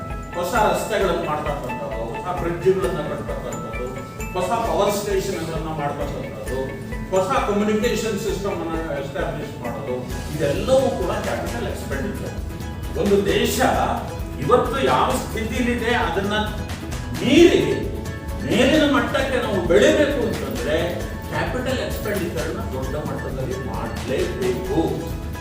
ಈ ಬಜೆಟಿನ ಬಹಳ ಮುಖ್ಯವಾದ ಉದ್ದೇಶ ಅಂದ್ರೆ ಭಾರತ ಇರೋ ಸ್ಥಿತಿನಲ್ಲೇ ನಮ್ಮನ್ನ ಇಡೋದಕ್ಕಿಂತ ಭಾರತ ನನ್ನ ಮುಂದಿನ 5-10 ವರ್ಷಗಳಲ್ಲಿ ಜಗತ್ತಿನ ಒಂದು ಪ್ರಮುಖ ಆರ್ಥಿಕ ಶಕ್ತಿ ಮತ್ತೆ ಒಂದು ಟೆಕ್ನಾಲಜಿಕಲ್. ಕ್ಯಾಪಿಟಲ್ ಎಕ್ಸ್ಪೆಂಡಿಚರ್ಗೆ ಬಹಳ ದೊಡ್ಡ ಅಲೋಕೇಶನ್ ಮಾಡಿದ್ದಾರೆ. 7,50,000 ಕೋಟಿ ರೂಪಾಯಿ for capital expenditure, revenue expenditure ಅಲ್ಲ. 7,50,000 ಕೋಟಿ ರೂಪಾಯಿ. ಹೋದ ವರ್ಷ 21-22 ಬಜೆಟ್ ಅಲ್ಲಿ ಎಷ್ಟು ಕೊಟ್ಟಿದ್ರು ಅದಕ್ಕಿಂತ 35% ಜಾಸ್ತಿ ಹಣವನ್ನ ಈ ಬಂಡವಾಳ ನಿರ್ವಹಣೆಗೆ ಅಥವಾ ಉತ್ಪಾದಕ ವೆಚ್ಚ ಮಾಡೋದಕ್ಕೆ ಕ್ಯಾಪಿಟಲ್ ಎಕ್ಸ್ಪೆಂಡಿಚರ್ಗೆ 22-23 ಬಜೆಟ್ ಅಲ್ಲಿ ಕೊಟ್ಟಿದ್ದಾರೆ. ಇದರಲ್ಲಿ ಬಹಳ ಮುಖ್ಯವಾಗಿ ಪ್ರಧಾನಮಂತ್ರಿ ಗತಿ ಶಕ್ತಿ ಯೋಜನಾ ಅಂತ ಕರೀತಾರೆ. ಅಂದ್ರೆ ಟ್ರಾನ್ಸ್ಪೋರ್ಟ್ ಅಂಡ್ ಕಮ್ಯುನಿಕೇಶನ್ ಅನ್ನ ಇಂಪ್ರೂವ್ ಮಾಡೋ ದೃಷ್ಟಿಯಿಂದ ಟೆಲಿಕಮ್ಯುನಿಕೇಶನ್ಗೆ ಈ 37 ಲಕ್ಷ ಕೋಟಿನಲ್ಲಿ ಟೆಲಿಕಮ್ಯುನಿಕೇಶನ್ಗೆ 7.2% ಕೊಟ್ಟಿದ್ದಾರೆ. ಡಿಫೆನ್ಸ್ಗೆ 20.3% ಕೊಟ್ಟಿದ್ದಾರೆ. Railways 18.3%, road transport and highways 25%. ಅಂದ್ರೆ transport modernisation of the transport and ಕಮ್ಯುನಿಕೇಶನ್ಗೆ ಬಹಳ ದೊಡ್ಡ ಒತ್ತನ್ನು ಈ ಬಜೆಟ್ ಅಲ್ಲಿ ಕೊಟ್ಟಿದ್ದಾರೆ. ಅದಕ್ಕೆ ಸ್ಪೆಷಲ್ ಫೀಚರ್ ಆಫ್ 2022-23 ಬಜೆಟ್. ಇದರ ಜೊತೆಗೆ ರಾಜ್ಯಗಳಿಗೆ 1 ಲಕ್ಷ ಕೋಟಿ ರೂಪಾಯಿ ಸಾಲವನ್ನ ಸರ್ಕಾರ ಮಾಮೂಲಿಯಾಗಿ ಕೊಡ್ತಕ್ಕಂಥ ಸಾಲಕ್ಕಿಂತ ಎಕ್ಸ್ಟ್ರಾ 1 ಲಕ್ಷ ಕೋಟಿ ರೂಪಾಯಿ ರಾಜ್ಯ ಸರ್ಕಾರಗಳಿಗೆ ಕೊಡ್ತೀನಿ ಅಂತ ಹೇಳಿದೆ. ಇದಕ್ಕೆ ಬಡ್ಡಿ ಇಲ್ಲ, interest free loan, repayment period ಯಾವಾಗ? 1 ವರ್ಷ ಕೊಡಿ ಅಂತಲ್ಲ, 50 ವರ್ಷದಲ್ಲಿ ವಾಪಸ್ ಕೊಡಬೇಕು. ಅಂದ್ರೆ ಕ್ಯಾಪಿಟಲ್ ಎಕ್ಸ್ಪೆಂಡಿಚರ್ ಬರೀ ಕೇಂದ್ರ ಸರ್ಕಾರ ಮಟ್ಟದಲ್ಲಿ ಆದ್ರೂ ಸಾಲದು, ರಾಜ್ಯ ಸರ್ಕಾರದ ಮಟ್ಟದಲ್ಲೂ ಕೂಡ ಕ್ಯಾಪಿಟಲ್ ಎಕ್ಸ್ಪೆಂಡಿಚರ್ ಆಗಬೇಕು. ನಮ್ಮ ಟ್ರಾನ್ಸ್ಪೋರ್ಟ್ ಇಂಪ್ರೂವ್ ಆಗಬೇಕು, ಪವರ್ ಸಿಸ್ಟಮ್ ಇಂಪ್ರೂವ್ ಆಗಬೇಕು, ಕಮ್ಯುನಿಕೇಶನ್ ಫೆಸಿಲಿಟಿ ಇಂಪ್ರೂವ್ ಆಗಬೇಕು. ಈಗ ಇದು ಮೇನ್ ಫಿಲಾಸಫಿ. ಇದರ ಅಡಿಯಲ್ಲಿ ಕೆಲವು ಪ್ರಮುಖವಾದಂತಹ ಕಾರ್ಯಕ್ರಮಗಳನ್ನು ಸರ್ಕಾರ ತಗೊಂಡಿರಬೇಕು. ಎಲ್ಲಾದರೂ ಹೇಳಕ್ಕಾಗಲ್ಲ, ಕೆಲವು ಪ್ರಮುಖವಾದಂತಹ ಕಾರ್ಯಕ್ರಮಗಳನ್ನು ನಡೆದಿರುತ್ತೆ. ಮೊದಲನೇದಾಗಿ ಗ್ಲೋಬಲ್ ವಾರ್ಮಿಂಗಿನ ಕಾಲ ನಿಮಗೆ ಗೊತ್ತು. ಕಾರ್ಬನ್ ಡೈಆಕ್ಸೈಡ್ ಜಾಸ್ತಿ ಆಗಿದೆ, ಪೆಟ್ರೋಲ್ ಡೀಸೆಲ್ ಕಲ್ಲಿದ್ದಲು ಉಳಿಸಿ. ಆದ್ರಿಂದ ನಾವು ಕಾರ್ಬನ್ ಡೈಆಕ್ಸೈಡ್ ಅನ್ನು ನಾವು ಕಡಿಮೆ ಮಾಡಲೇಬೇಕು. Decarbonise our economy. ಸೊ ಇದಕ್ಕೆ ಎಲೆಕ್ಟ್ರಿಕ್ ವೆಹಿಕಲ್ ಪಾಲಿಸಿ ಒಂದನ್ನು ತಂದಿದ್ದಾರೆ. ನಾವು ಇನ್ನು ಮುಂದೆ ಈ ಪೆಟ್ರೋಲ್ ಡೀಸೆಲ್ ಫಾಸಿಲ್ ಫ್ಯೂಯಲ್ ನಡೀತಕ್ಕಂಥ ವೆಹಿಕಲ್ ಬದಲು ಎಲೆಕ್ಟ್ರಿಕ್ ವೆಹಿಕಲ್ ಹೆಚ್ಚಿಗೆ ಉತ್ಪಾದನೆ ಆಗಬೇಕು. ಇದು ಉತ್ಪಾದನೆ ಆಗಬೇಕು ಅಂತಂದ್ರೆ ಅವುಗಳಲ್ಲಿ ಬ್ಯಾಟ್ರಿ ಯಾವಾಗಲೂ ಫುಲ್ ಚಾರ್ಜ್ ಆಗಿರಬೇಕು. ಇಲ್ಲಿಂದ ನೀವು ಬ್ರಿಡ್ಜ್ ಹತ್ರ ಹೋಗೋದಕ್ಕೆ ಬ್ಯಾಟ್ರಿ ಖಾಲಿ ಆಗೋದು ಅಂದ್ರೆ ಮುಂದಕ್ಕೆ ಹೋಗೋದೇನು. ಅದಕ್ಕೆ ನಗರ ಪ್ರದೇಶಗಳಲ್ಲಿ ಬ್ಯಾಟ್ರಿ ಸ್ವಾಪಿಂಗ್ ಸರ್ವಿಸಸ್ ಅಂತ, ಅಂದ್ರೆ ಯಾವುದೋ ಒಂದು ಕಂಪನಿ ಇರುತ್ತೆ, ಅವನೊಂದು 1000 ಬ್ಯಾಟ್ರಿ ಚಾರ್ಜ್ ಮಾಡಿ ಇಟ್ಕೊಂಡಿರ್ತಾನೆ. ನೀವು ಬಂದ ಕೂಡಲೇ ಖಾಲಿ ಬ್ಯಾಟ್ರಿ ಕೊಡೋದು, ತುಂಬಿದ ಬ್ಯಾಟ್ರಿ ತಗೊಳ್ಳೋದು, ನಾನು ಹೇಳಿದ ದುಡ್ಡು ಕೊಡೋದು, ಹೋಗ್ತಿರೋದು. ಚಾರ್ಜಿಂಗ್ ಆಗೋದಕ್ಕೆ 20 ನಿಮಿಷ 30 ನಿಮಿಷ ಕಾಯಬೇಕಾಗಿಲ್ಲ. ಸೊ ಇದನ್ನ ಬ್ಯಾಟ್ರಿ ಸ್ವಾಪಿಂಗ್ ಸ್ಟೇಷನ್ಸ್ ಅನ್ನ ನಗರ ಪ್ರದೇಶಗಳಲ್ಲಿ ದೊಡ್ಡ ಪ್ರಮಾಣದಲ್ಲಿ ಸ್ಥಾಪನೆ ಮಾಡ್ತಿರೋದು ಬೆಟರ್ ಟೆಕ್ನಾಲಜಿ. ಆಮೇಲೆ 25,000 ಕಿಲೋಮೀಟರ್ ನ್ಯಾಷನಲ್ ಹೈವೇಸ್, ರಾಷ್ಟ್ರೀಯ ಹೆದ್ದಾರಿಗಳನ್ನ 25,000 ಕಿಲೋಮೀಟರ್ ರಾಷ್ಟ್ರೀಯ ಹೆದ್ದಾರಿಗಳನ್ನ ನಿರ್ಮಾಣ ಮಾಡತಕ್ಕಂಥದ್ದು. Digital university of global standard. ನಮ್ಮ ಯೂನಿವರ್ಸಿಟಿಗಳು ಈಗ ಆನ್ಲೈನ್ ನಲ್ಲಿ ನಾವು ನೋಡಿದ್ವಿ. ಇದರಲ್ಲಿ ಮಕ್ಕಳು ಸ್ಕೂಲಿಗೆ ಬರೋಕ್ಕಾಗಲ್ಲ, ಟೀಚರ್ ಬರೋಕ್ಕಾಗಲ್ಲ, ಕರೋನಾ, ಅದರ ಅಗತ್ಯ ಬಿಟ್ಬಿಟ್ರೆ ಮಕ್ಕಳ ವಿದ್ಯಾಭ್ಯಾಸ ಇನ್ನೂ ಹಾಳಾಗುತ್ತೆ. ಅದಕ್ಕೋಸ್ಕರ ನಾವು ಆನ್ಲೈನ್ ಎಜುಕೇಶನ್ ಎಲ್ಲರಿಗೂ ಸಿಗಲಿಲ್ಲ ಫೆಸಿಲಿಟಿ. ಆದರೆ ಸಿಗುವಷ್ಟು ಜನಗಳಿಗೆ ಪಾಠ ಕಡಿಮೆ ಆಗುವ ಬದಲು ಅವರಿಗೆ ಪರ್ಯಾಯ ವಿಧಾನದಲ್ಲಿ ಟೆಕ್ನಾಲಜಿಯನ್ನು ಬಳಸಿಕೊಂಡು ಅವರಿಗೆ ಆನ್ಲೈನ್ ವಿಧಾನದಲ್ಲಿ ಪಾಠಗಳನ್ನು ಮಾಡೋದಕ್ಕೆ ಸಾಧ್ಯವಾಯಿತು. ಇದು ಇನ್ನು 4 ಪಟ್ಟು ಜಾಸ್ತಿ ಆದರೆ ಹೇಗೆ? ಸೊ ಆ ರೀತಿ ಒಂದು ಡಿಜಿಟಲ್ ಯೂನಿವರ್ಸಿಟಿ. ಇಲ್ಲಿ ಹುಡುಗರನ್ನ ಅಡ್ಮಿಷನ್ ಮಾಡಿಕೊಂಡು ಕ್ಲಾಸ್ ರೂಮ್ ಅವೆಲ್ಲ ಏನೂ ಇರೋದಿಲ್ಲ, ಎಲ್ಲ ಡಿಜಿಟಲ್ ಆಗಿ. ಅದು ಸೈನ್ಸ್ ಇರ್ಬೋದು, ಟೆಕ್ನಾಲಜಿ ಇರ್ಬೋದು, ಆರ್ಟ್ಸ್ ಅಂಡ್ ಕಾಮರ್ಸ್ ಇರ್ಬೋದು. ಡಿಜಿಟಲ್ ಯೂನಿವರ್ಸಿಟಿ ಮತ್ತೆ ಸ್ಪೋಕ್ ಅಂಡ್ ಹಬ್ ಸಿಸ್ಟಮ್ ಅಂತ ಕರೀತಾರೆ. ಒಂದು ಸೆಂಟ್ರಲ್ ಯೂನಿವರ್ಸಿಟಿ, ಬೇರೆ ಬೇರೆ ರಾಜ್ಯಗಳಲ್ಲಿ ಅದರ ಅಧೀನ ಯೂನಿವರ್ಸಿಟಿಗಳು. ಇವುಗಳು ಡಿಜಿಟಲ್ ರೂಪದಲ್ಲಿ ಗ್ಲೋಬಲ್ ಸ್ಟ್ಯಾಂಡರ್ಡ್ ನ ಶಿಕ್ಷಣವನ್ನು ಕೊಡೋದು. ದೇಶದ ಯಾವ ಮೂಲೆಯಲ್ಲಿ ಯಾರಿದ್ರೂ ಕೂಡ ಅವರಿಗೆ ಯೂನಿವರ್ಸಿಟಿ ಎಜುಕೇಶನ್ ಸಿಗಬೇಕು. ಆ ರೀತಿ ಇದು ಏನು ಎಕಾನಮಿಯನ್ನ ಮೇಲೆತ್ತತಕ್ಕಂಥ ಯೋಜನೆಗಳು. ಆಮೇಲೆ 5G ಟೆಲಿಕಮ್ಯುನಿಕೇಶನ್ ಫೆಸಿಲಿಟಿ. ನಾವು ಮೊಬೈಲ್ ಅಲ್ಲಿ ಎಷ್ಟೊತ್ತಾದ್ರೂ ಅದು ಬರೋದೇ ಇಲ್ಲ, ಸರ್ವರ್ ಡೌನ್ ಆಗಿದೆ, ಸರ್ವರ್ ಬಹಳಷ್ಟು ಅದೆಷ್ಟು ಒದ್ದಾಡ್ತಿದೆ. ಸೊ ಈಗ ಪ್ರಪಂಚದಲ್ಲಿ 5G ಬಂದಿದೆ, 5th ಜನರೇಷನ್ ಟೆಲಿಕಮ್ಯುನಿಕೇಶನ್ ಫೆಸಿಲಿಟಿ. ಈಗ ನಮ್ಮಲ್ಲಿ ಇರೋದು ನಾವು ಅಟ್ರಾಕ್ಟ್ ಮಾಡೋದಕ್ಕೆ ಸಾಧ್ಯವಾಗುತ್ತೆ, MNC ಅಟ್ರಾಕ್ಟ್ ಮಾಡೋದಕ್ಕೆ ಸಾಧ್ಯವಾಗುತ್ತೆ. ಸೊ ಹಾಗಾಗಿ technology upgradation from 4G to 5G. ಆಮೇಲೆ broadband connection to all 2.5 lakh ಗ್ರಾಮ ಪಂಚಾಯತ್. ನಮ್ಮ ದೇಶ ಗಟ್ಟಿಯಾಗಬೇಕಾದ್ರೆ ಪ್ರೈಮರಿ ಯೂನಿಟ್ ಗ್ರಾಮ ಪಂಚಾಯತ್ಗಳು ಅಲ್ಲಿ ಅಡ್ಮಿನಿಸ್ಟ್ರೇಷನ್ ಗಟ್ಟಿಯಾಗಬೇಕು.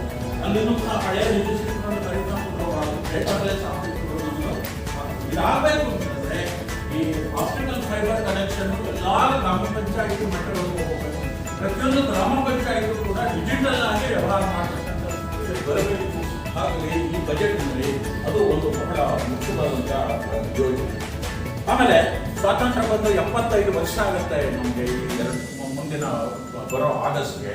ಹಾಗಾಗಿ 75 ಜಿಲ್ಲೆಗಳು reserve Bank of India digital rupee. ಇದು ಪ್ರಪಂಚದಲ್ಲಿ ಒಂದು 8-9 ದೇಶಗಳಷ್ಟೇ ಇವತ್ತು ಮಾಡೋದಕ್ಕೆ ಸಾಧ್ಯವಾಗಿದೆ. ಭಾರತ ಕೂಡ ಇದನ್ನ ಮಾಡುತ್ತೆ. ಇದು ಕ್ರಿಪ್ಟೋ ಕರೆನ್ಸಿ ಅಲ್ಲ. ಬಹಳ ಜನ ನನಗೆ ಹೇಳ್ತಾರೆ ಇಂಡಿಯಾ ಕ್ರಿಪ್ಟೋ ಕರೆನ್ಸಿ. ಇದು ಕ್ರಿಪ್ಟೋ ಕರೆನ್ಸಿ ಅಲ್ಲ. ಕ್ರಿಪ್ಟೋ ಕರೆನ್ಸಿ ಅಂತಂದ್ರೆ ಯಾವುದೇ ಸರ್ಕಾರ ಅದನ್ನು ಇಶ್ಯೂ ಮಾಡೋದಿಲ್ಲ. ಅದು ಯಾವುದೋ ಪ್ರೈವೇಟ್ ವ್ಯಕ್ತಿಗಳು ಅಥವಾ ಇನ್ಯಾವುದೋ ಗ್ರೂಪ್ ಆಫ್ ಪೀಪಲ್ ಅವರು ಮಾಡ್ತಾರೆ. ಅದಕ್ಕೆ ಯಾರ ಕಂಟ್ರೋಲು ಇರೋದಿಲ್ಲ. ಇವತ್ತು ಒಂದ್ಸಲ ಒಂದು ಕ್ರಿಪ್ಟೋ ಕರೆನ್ಸಿಗೆ 75 ಲಕ್ಷ ರೂಪಾಯಿ ಆಗುತ್ತೆ, ಮಾರನೇ ದಿನ 75 ರೂಪಾಯಿ ಆಗಿರುತ್ತೆ. ಇದನ್ನ ಈ ಕಳ್ಳ ನೋಟನ್ನ ಡಿಸ್ಟ್ರಿಬ್ಯೂಟ್ ಮಾಡೋರು, ಬ್ಲ್ಯಾಕ್ ಮನಿ ಮಾಡ್ಕೊಂಡ್ರು, ಡ್ರಗ್ ಡೀಲರ್ಸು, ಇವರುಗಳು ಉಪಯೋಗಿಸ್ತಕ್ಕಂಥ ಕರೆನ್ಸಿ ಕ್ರಿಪ್ಟೋ ಕರೆನ್ಸಿ. ಆದ್ರೆ ಇದು ಡಿಜಿಟಲ್ ರುಪಿ ಅಂತ ಏನು ಕರಿತೀವಿ, ರಿಸರ್ವ್ ಬ್ಯಾಂಕ್ ಆಫ್ ಇಂಡಿಯಾ ನಮ್ಮ ರುಪಿ ನೋಟುಗಳಿಗೆ ಏನಿದೆ 10 ರೂಪಾಯಿ, 5 ರೂಪಾಯಿ, 100, 1000 ಇದೆಯಾ ಅದಕ್ಕೆ ಸಮನಾದಂತದ್ದು, but it will be in digital form. So ಈ ಡಿಜಿಟಲ್ ರುಪಿ ನಾವು ಒಂದ್ಸಲ ಜಾರಿಗೆ ತಂತು ಅಂತಂದ್ರೆ ಪೇಮೆಂಟ್ ಎಲ್ಲವೂ ಕೂಡ ಡಿಜಿಟಲ್ ಆಗುತ್ತೆ.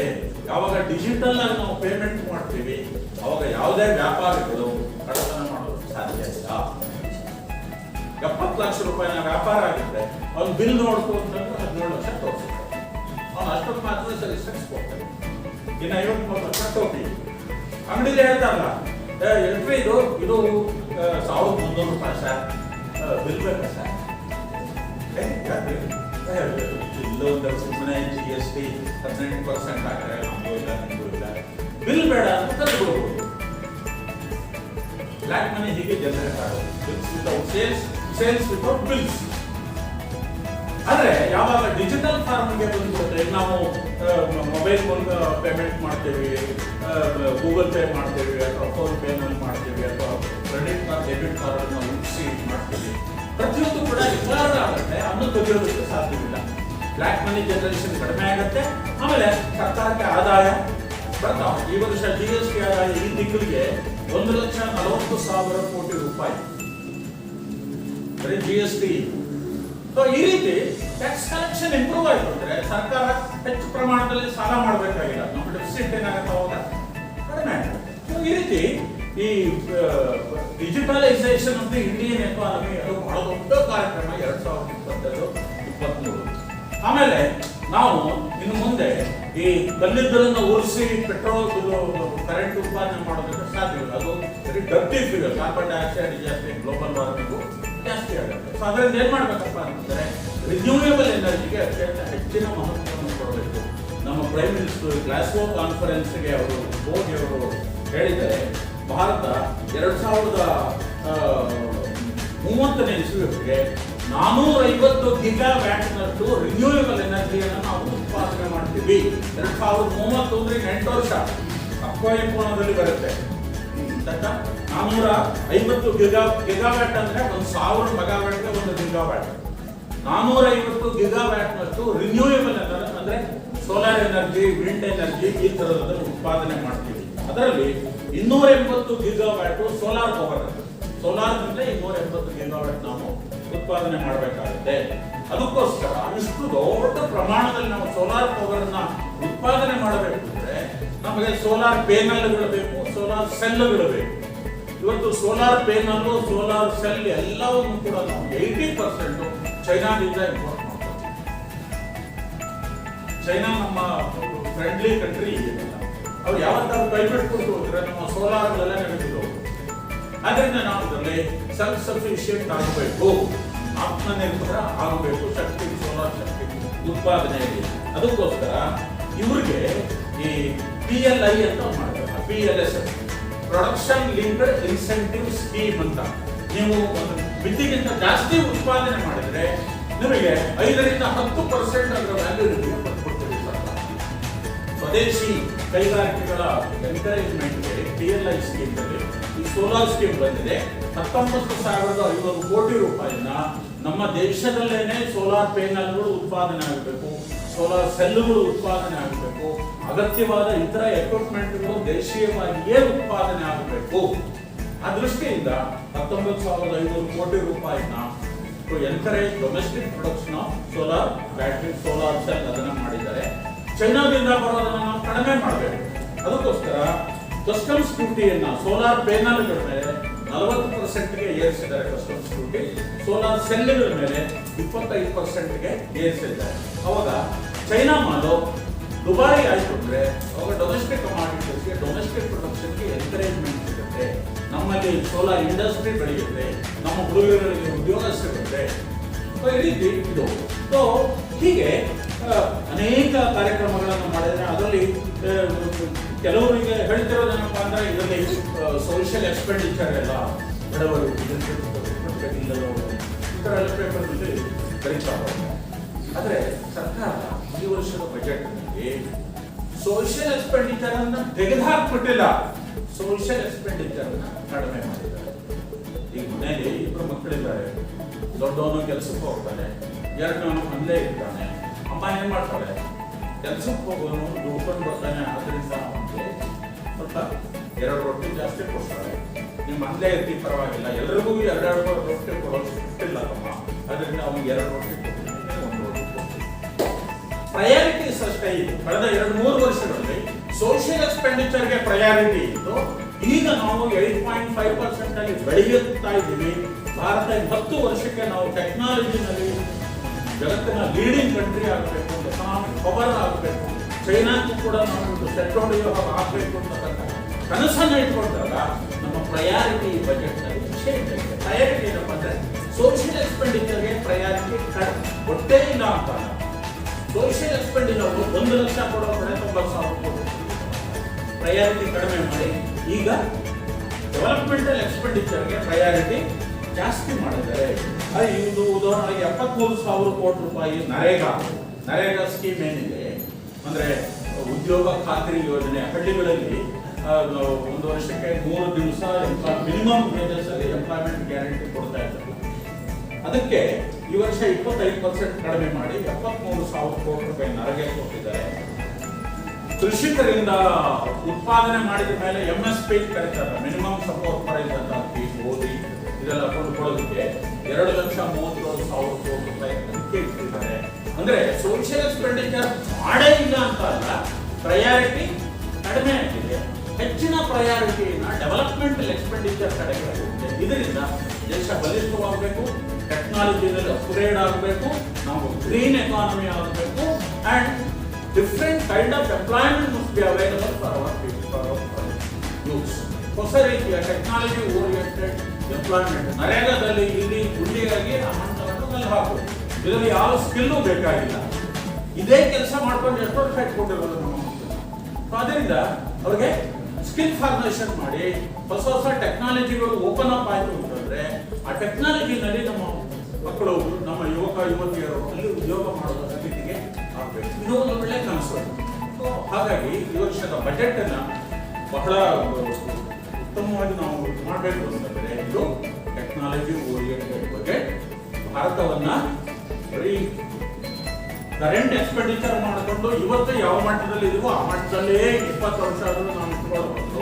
ನಾವು ಮೇಲಿನ ಮಟ್ಟಕ್ಕೆ ಹೋಗೋದಕ್ಕೆ technology oriented, technology super power ಆಗಬೇಕು ಭಾರತ ದೃಷ್ಟಿಯಿಂದ ಈ ಬಜೆಟ್ ಅನ್ನು ಮಾಡಿದ್ದಾರೆ. ಇದು 2022-23ರ ಬಜೆಟಿನ ಹೈಲೈಟ್, ಬಹಳ ಮುಖ್ಯವಾದಂತ ಅಂಶ.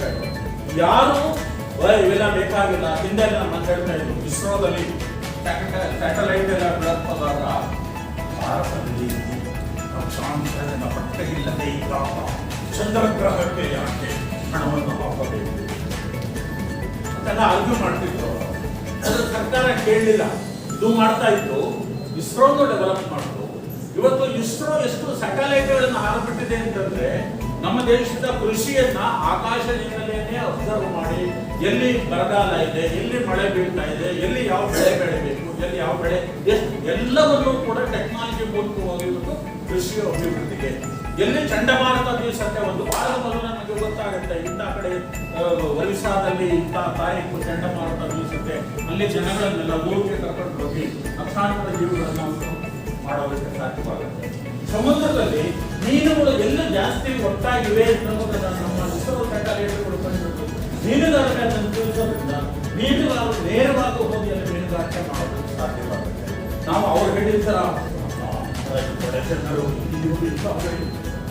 ನಾವು ಯಾವ ದೇಶದಲ್ಲಿ ಕೂತಿದ್ರೆ ನಾವು ಮೊದಲಿಂದ ಬಾಳೆ ಹಿಡ್ಕೊಂಡು ಕೂತ್ಕೋಬೇಕಾಗಿತ್ತು ಬೇರೆ ಜಾಗದಲ್ಲಿ.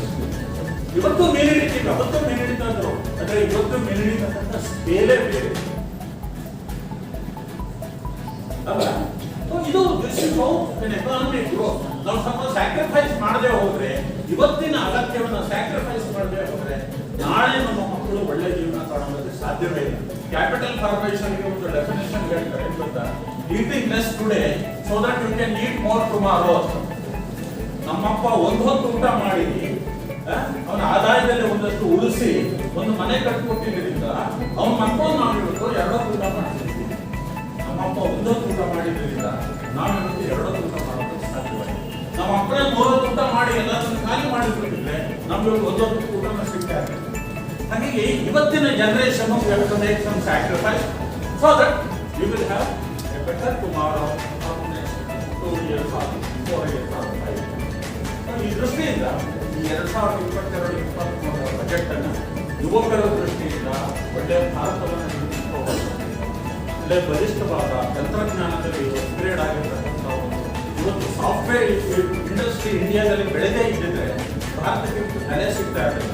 ನಾನು ಇನ್ನೊಂದ್ಸಲ ಜಿನಿವಾಕ್ಕೆ ಹೋಗಿ WTO ಕಾನ್ಫರೆನ್ಸ್ ಹೋಗಿ ವಾಪಸ್ ಬರ್ತಾ ಅಲ್ಲಿ 2009 ಅವಾಗ ಅಲ್ಲಿ ಏರ್ಪೋರ್ಟ್ ನಾವು ಟಿಕೆಟ್ ತೋರಿಸ್ತಿದ್ದಾಗ ಅವಳು ಹೇಳಿದ್ದು ಬ್ಯಾಂಗ್ಳೂರ್ ಮೊದಲು ಬೆಂಗಳೂರು ಅಂತ ಅಂದ್ರೆ ಯಾರಿಗೂ ಗೊತ್ತಾಗ್ತಿರಲಿಲ್ಲ, ಮಡ್ರಾಸ್ ಅಂತ ಬೇಕಾಗಿತ್ತು. ಮೊದಲು ಇವತ್ತು 25 ವರ್ಷದ ಕೆಳಗೆ ನಿಮ್ಮೂರು ಯಾವ್ದು ಅಂದ್ರೆ ಬೆಂಗಳೂರು ಮಡ್ರಾಸ್ ಅಂತ ಗೊತ್ತಾಗ ಸೌತ್ ಇಂಡಿಯಾ ಎಲ್ಲರೂ ಮಡ್ರಾಸಿಗಳು ಅಂತ. ಆದ್ರೆ ಈಗ ಮಡ್ರಾಸ್ ಅಂದ್ರೆ ಯಾರಿಗೂ ಬೇಕಾಗಿಲ್ಲ, ಈಗ ಬೆಂಗಳೂರು ಎಲ್ಲರಿಗೂ ಗೊತ್ತಾಗುತ್ತೆ. ಅವಳು ಹೇಳಿದ್ಲು ಬ್ಯಾಂಗ್ಳೂರ್ ಅವಳು ಕೊಟ್ಟು ಯಾಕೆಂದ್ರೆ ಅವಳ ಮಗಳು ಬೆಂಗಳೂರಲ್ಲಿ ಕೆಲಸ ಮಾಡ್ತಿದ್ದಾಳೆ. ನಮ್ಮ ಸಾಫ್ಟ್ವೇರ್ ಇಂಡಸ್ಟ್ರಿ ನಾವು ಬೆಳೆಸದೇ ಇದ್ದಿದ್ರೆ ಬೆಂಗಳೂರಿಗೆ ಸ್ಥಿತಿ ಬರ್ತಾ ಇದ್ದಾರೆ ಅಥವಾ ಭಾರತಕ್ಕೆ ಈ ಒಂದು ಮಟ್ಟದ ಒಂದು ಇಂಟರ್ನ್ಯಾಷನಲ್ ರೇಟ್ ಬರ್ತಾ ಇದೆ. ಹಾಗಾಗಿ ಇವತ್ತು ಸ್ವಲ್ಪ ಸೋಷಿಯಲ್ ಎಕ್ಸ್ಪೆಂಡಿಚರ್ನ ಕಡಿಮೆ ಮಾಡಿದ್ರು ಕೂಡ so that our children will have a better future and they will be living in a better India, technologically more productive and more up-to-date India. ಅದರ ದೃಷ್ಟಿಯಿಂದ ನಾವು 2022-23 ಬಜೆಟ್ ಅನ್ನು ನೋಡಬಹುದು.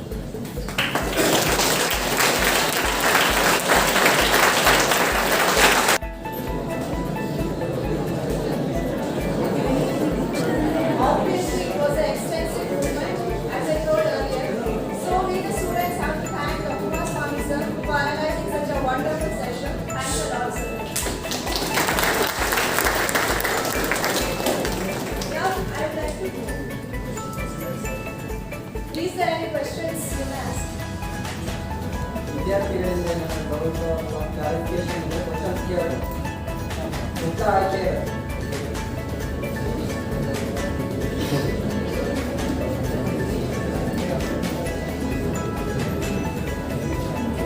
ಹೈಲೈಟ್ ಬರ್ತಾ ಇತ್ತಲ್ವಾ, PPT ಹೈಲೈಟ್ ಬರ್ತಾ ವಿಷಯಗಳು ಹೇಳಿದ್ದಾರೆ. ಏನಾದರೂ ಡೌಟ್ಸ್ ಇದ್ರೆ ಕ್ಲಾರಿಫೈ ಮಾಡ್ಕೊಳ್ಳಿ.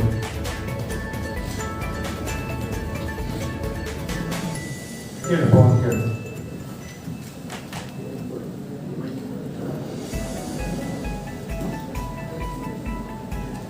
ಸರ್, ನನ್ನ ಕ್ವಶನ್ ಬಂದ್ಬಿಟ್ಟು ಈ ಸರಿ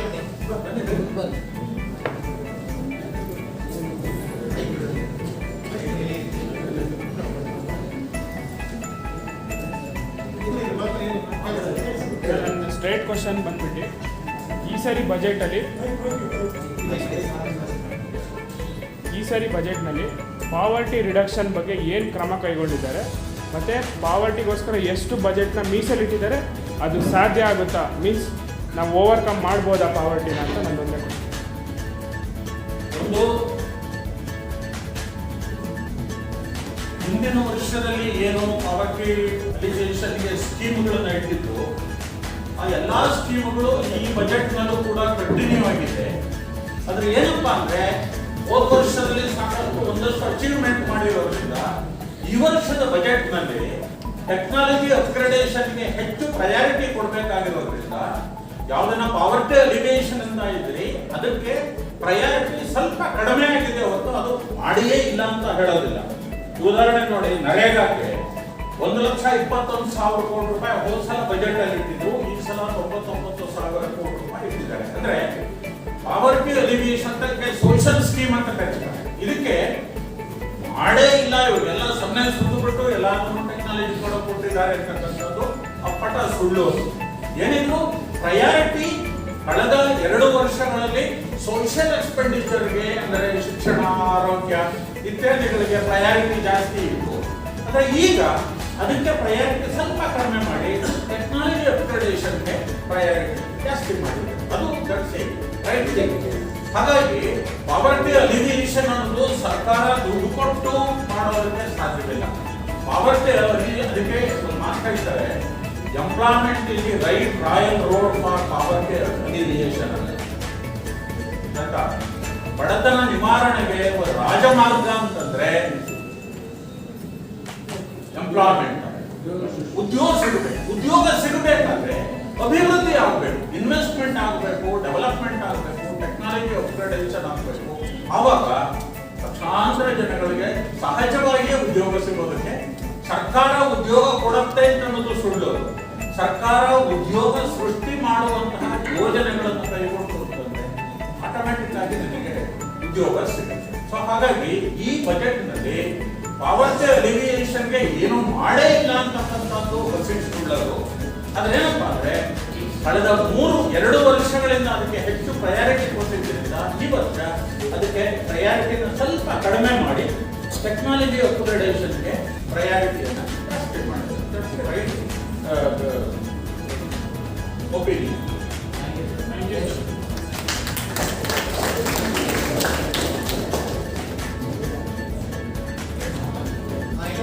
ಸರ್, ಕೋವಿಡ್-19 ಇವಾಗ ಸ್ಪ್ರೆಡ್ ಆದ್ರೆ ಏನಾದ್ರು ಹೊಸ ಬಜೆಟ್ ಅಲ್ಲಿ ಏನಾದ್ರು ಪ್ಲಾನ್ ಇದೆಯಾ ಹೆಲ್ತಿಗೋಸ್ಕರ? ಏನಾದ್ರು ಒಂದು ಇವತ್ತಿನ ಇದರ ಪ್ರಕಾರ ಒಮಿಕ್ರಾನ್ ಏನಿತ್ತು ಕೊರೋನಾ ಸ್ಪ್ರೆಡ್ ಆಗ್ತಾ ಇರೋದು ಕಂಪ್ಲೀಟ್ಲಿ ಅಂಡರ್ ಕಂಟ್ರೋಲ್.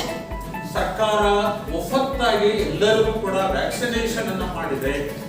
ಹಾಗಾಗಿ ಹೊಸದಾಗಿ ಕೋವಿಡ್ ಬರ್ತಕ್ಕಂಥ ಸಾಧ್ಯತೆ ಬಹಳ ಕಡಿಮೆ ಅಂತ ಇಂಟರ್ನ್ಯಾಷನಲ್ ಒಪಿನಿಯನ್.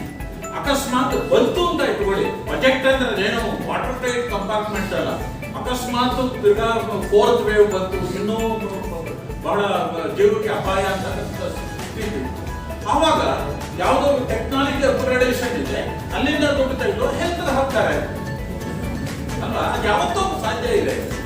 ಬಜೆಟ್ ಅಲ್ಲಿ ಮಾಡಿರೋದೇನಪ್ಪಾ ಅಂದ್ರೆ ಇದಕ್ಕೆ 20 ರೂಪಾಯಿ ಸಾಕು ಹೆಲ್ತ್ಗೆ ಇವಾಗ ಇಂಪ್ರೂವ್ ಆಗಿರೋದ್ರಿಂದ, ಟೆಕ್ನಾಲಜಿ ಅಪ್ಗ್ರೇಡೇಷನ್ಗೆ 50 ರೂಪಾಯಿ ಕೊಡೋಣ ಅಂತ ಬಜೆಟ್ ಅಲ್ಲಿ ಮಾಡಿಟ್ಕೊಂಡಿದ್ದಾರೆ.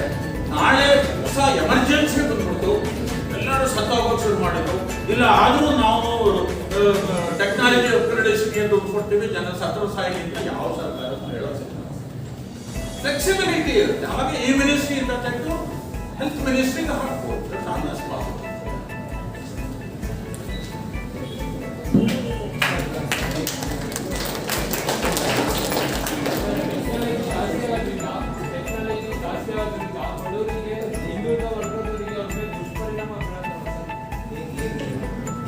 ಅವರಿಗೆ ಈಗ ಟೆಕ್ನಾಲಜಿ ಮೊಬೈಲ್ ತೊಗೊಳ್ತಾರೆ, ಬಡವರಿಗೆ ದುಡ್ಡು ಸಿಗಲ್ಲ, ದುಡ್ಡು ಬೇಕಾಗಿರುತ್ತೆ, ಅದನ್ನೇ ಜಾಸ್ತಿ ಮಾಡಿ ಬಡವರಿಗೆ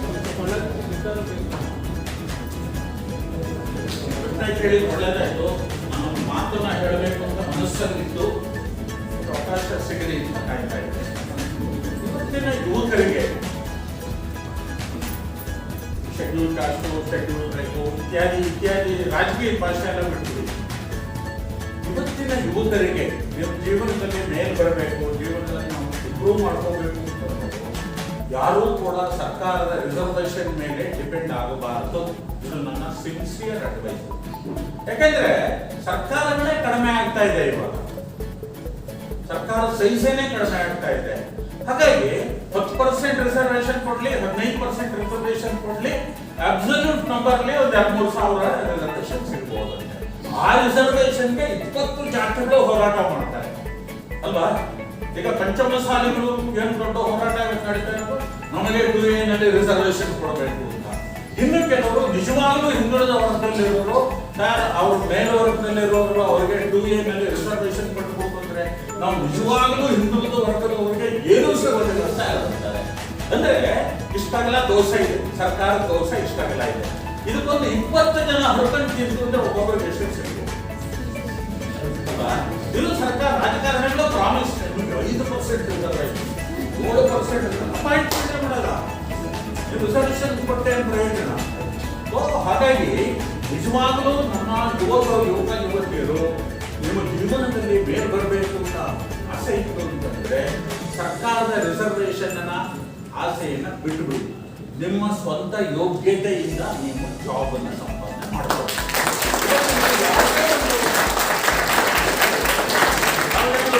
ಕಂಪನಿಗೆ ಹೋಯ್ತು ಅಂತಂದ್ರೆ ಇವತ್ತಿನ ಪರಿಸ್ಥಿತಿ ಹೇಗಿದೆ ಅಂದ್ರೆ ಸಾಫ್ಟ್ವೇರ್ ಕಂಪನಿ ಒಬ್ಬ ಪ್ರೈವೇಟ್ ಇನ್ವೆಸ್ಟರ್ಗೆ ಅವನಿಗೆ ನಿಮಗೆ ಅವನು 1 ಲಕ್ಷ ರೂಪಾಯಿ ಸಂಬಳ ಕೊಟ್ಟು ಅಂದ್ರೆ ನೀನು ಅವನಿಗೆ 1.5 ಲಕ್ಷ ರೂಪಾಯಿ ದುಡ್ಡು ಕೊಡ್ತೀಯ ಅನ್ನೋದು ಅವನಿಗೆ ಗ್ಯಾರಂಟಿ ಆಗಬೇಕು. ನೀವು ಬೇಕಾದ್ರೆ ಫೇಲ್ ಆಗಿರ್ಬೇಕು.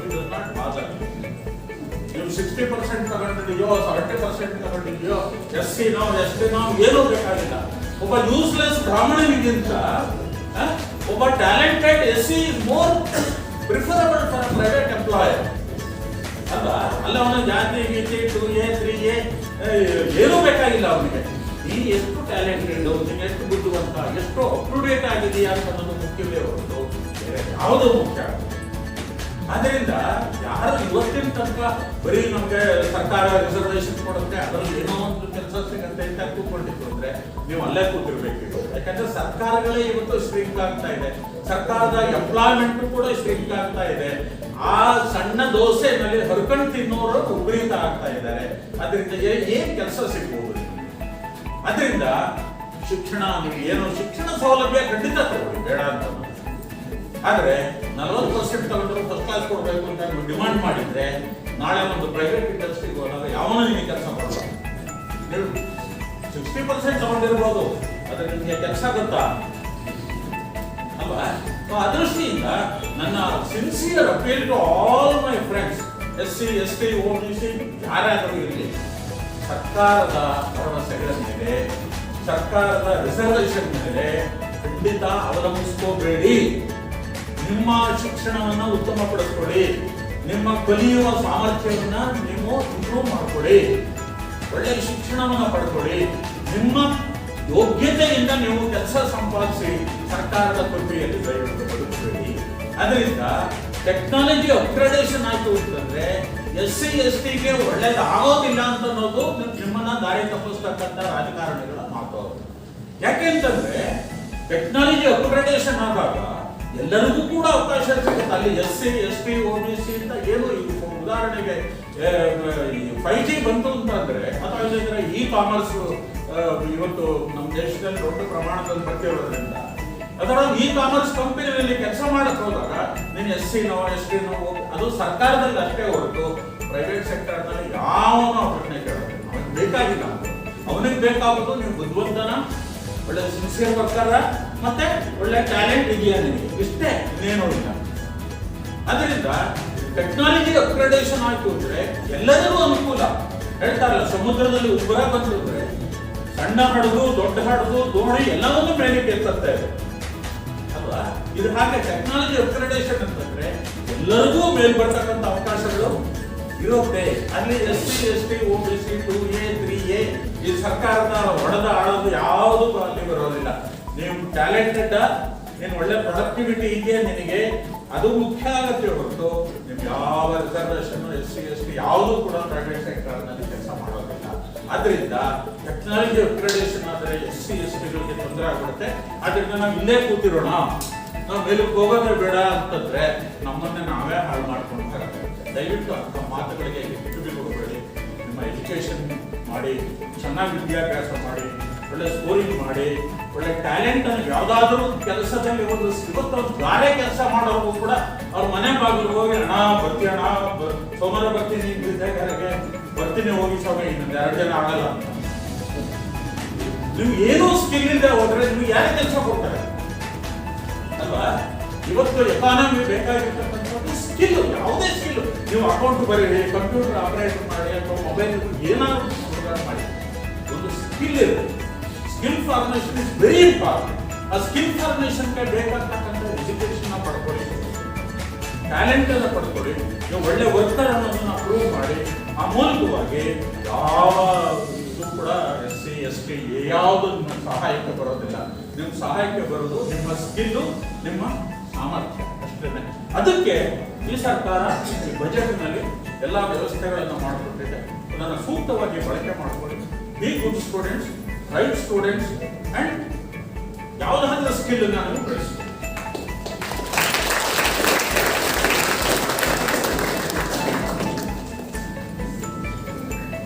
ಸರ್, ಈಗ ಸ್ಯಾಟಲೈಟ್ ಇಂದ ಏನು ಬೆನಿಫಿಟ್ಸ್ ಅಂತ ನೀವು ಹೇಳ್ತೀವಿ ಸರ್, ಆದರೆ ಹ್ಯೂಮನ್ಸ್ ನ ಬೇರೆ ಗ್ರಹಕ್ಕೆ ಕಳಿಸ್ಬಿಟ್ಟು ಅಲ್ಲಿ ಜೀವಿಗಳಿದ್ದಾವೆ ಅಂತ ಇನ್ವೆಸ್ಟ್ ಮಾಡಿಸ್ತಾರಲ್ಲ, ಟೂರ್ನಮೆಂಟ್ ಮಣಿ ಅದರಿಂದ ಏನು ಬೆನಿಫಿಟ್ ಅಂತ ಬರುತ್ತೆ ಸರ್?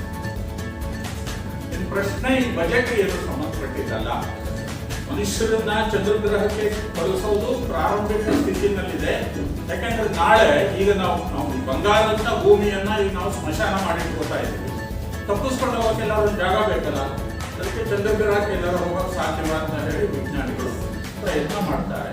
ಆ ಇನಿಷಿಯಲ್ ಪ್ರಯತ್ನದಲ್ಲಿ ಒಂದಷ್ಟು ಜನ ಪ್ರಾಣ ಕಳ್ಕೊಂಡು ನಮ್ಮ ಸೈನಿಕರಿದ್ದಾರೆ, ಆ ಪ್ರಾಣ ಕಳ್ಕೊತಾರೋ ಇಲ್ವೋ, ಅಯ್ಯೋ ಪಾಪ ಸೈನಿಕರು, ಹಾಗಾಗಿ ಎಲ್ಲರನ್ನೂ ವಾಪಸ್ ಕರ್ಸ್ಕೊಂಡು ಬಿಡೋಣ ಆಗೋದಿಲ್ಲ. ಸೈಂಟಿಫಿಕ್ ಎಕ್ಸ್ಪೆರಿಮೆಂಟೇಷನ್ ಅಲ್ಲಿ ಈ ತರ ಕಾಸ್ಟ್ಗಳು ಅನಿವಾರ್ಯ. ಅದನ್ನ ವಿಜ್ಞಾನಿಗಳು ಎಷ್ಟೋ ಸಲ ಸತ್ತು ಹೋಗ್ತಾರೆ, ಅದು ಬಳಕೆ ಮಾಡ್ಕೊಳ್ತಕ್ಕಂಥ ಮನುಷ್ಯರು ಸತ್ತು.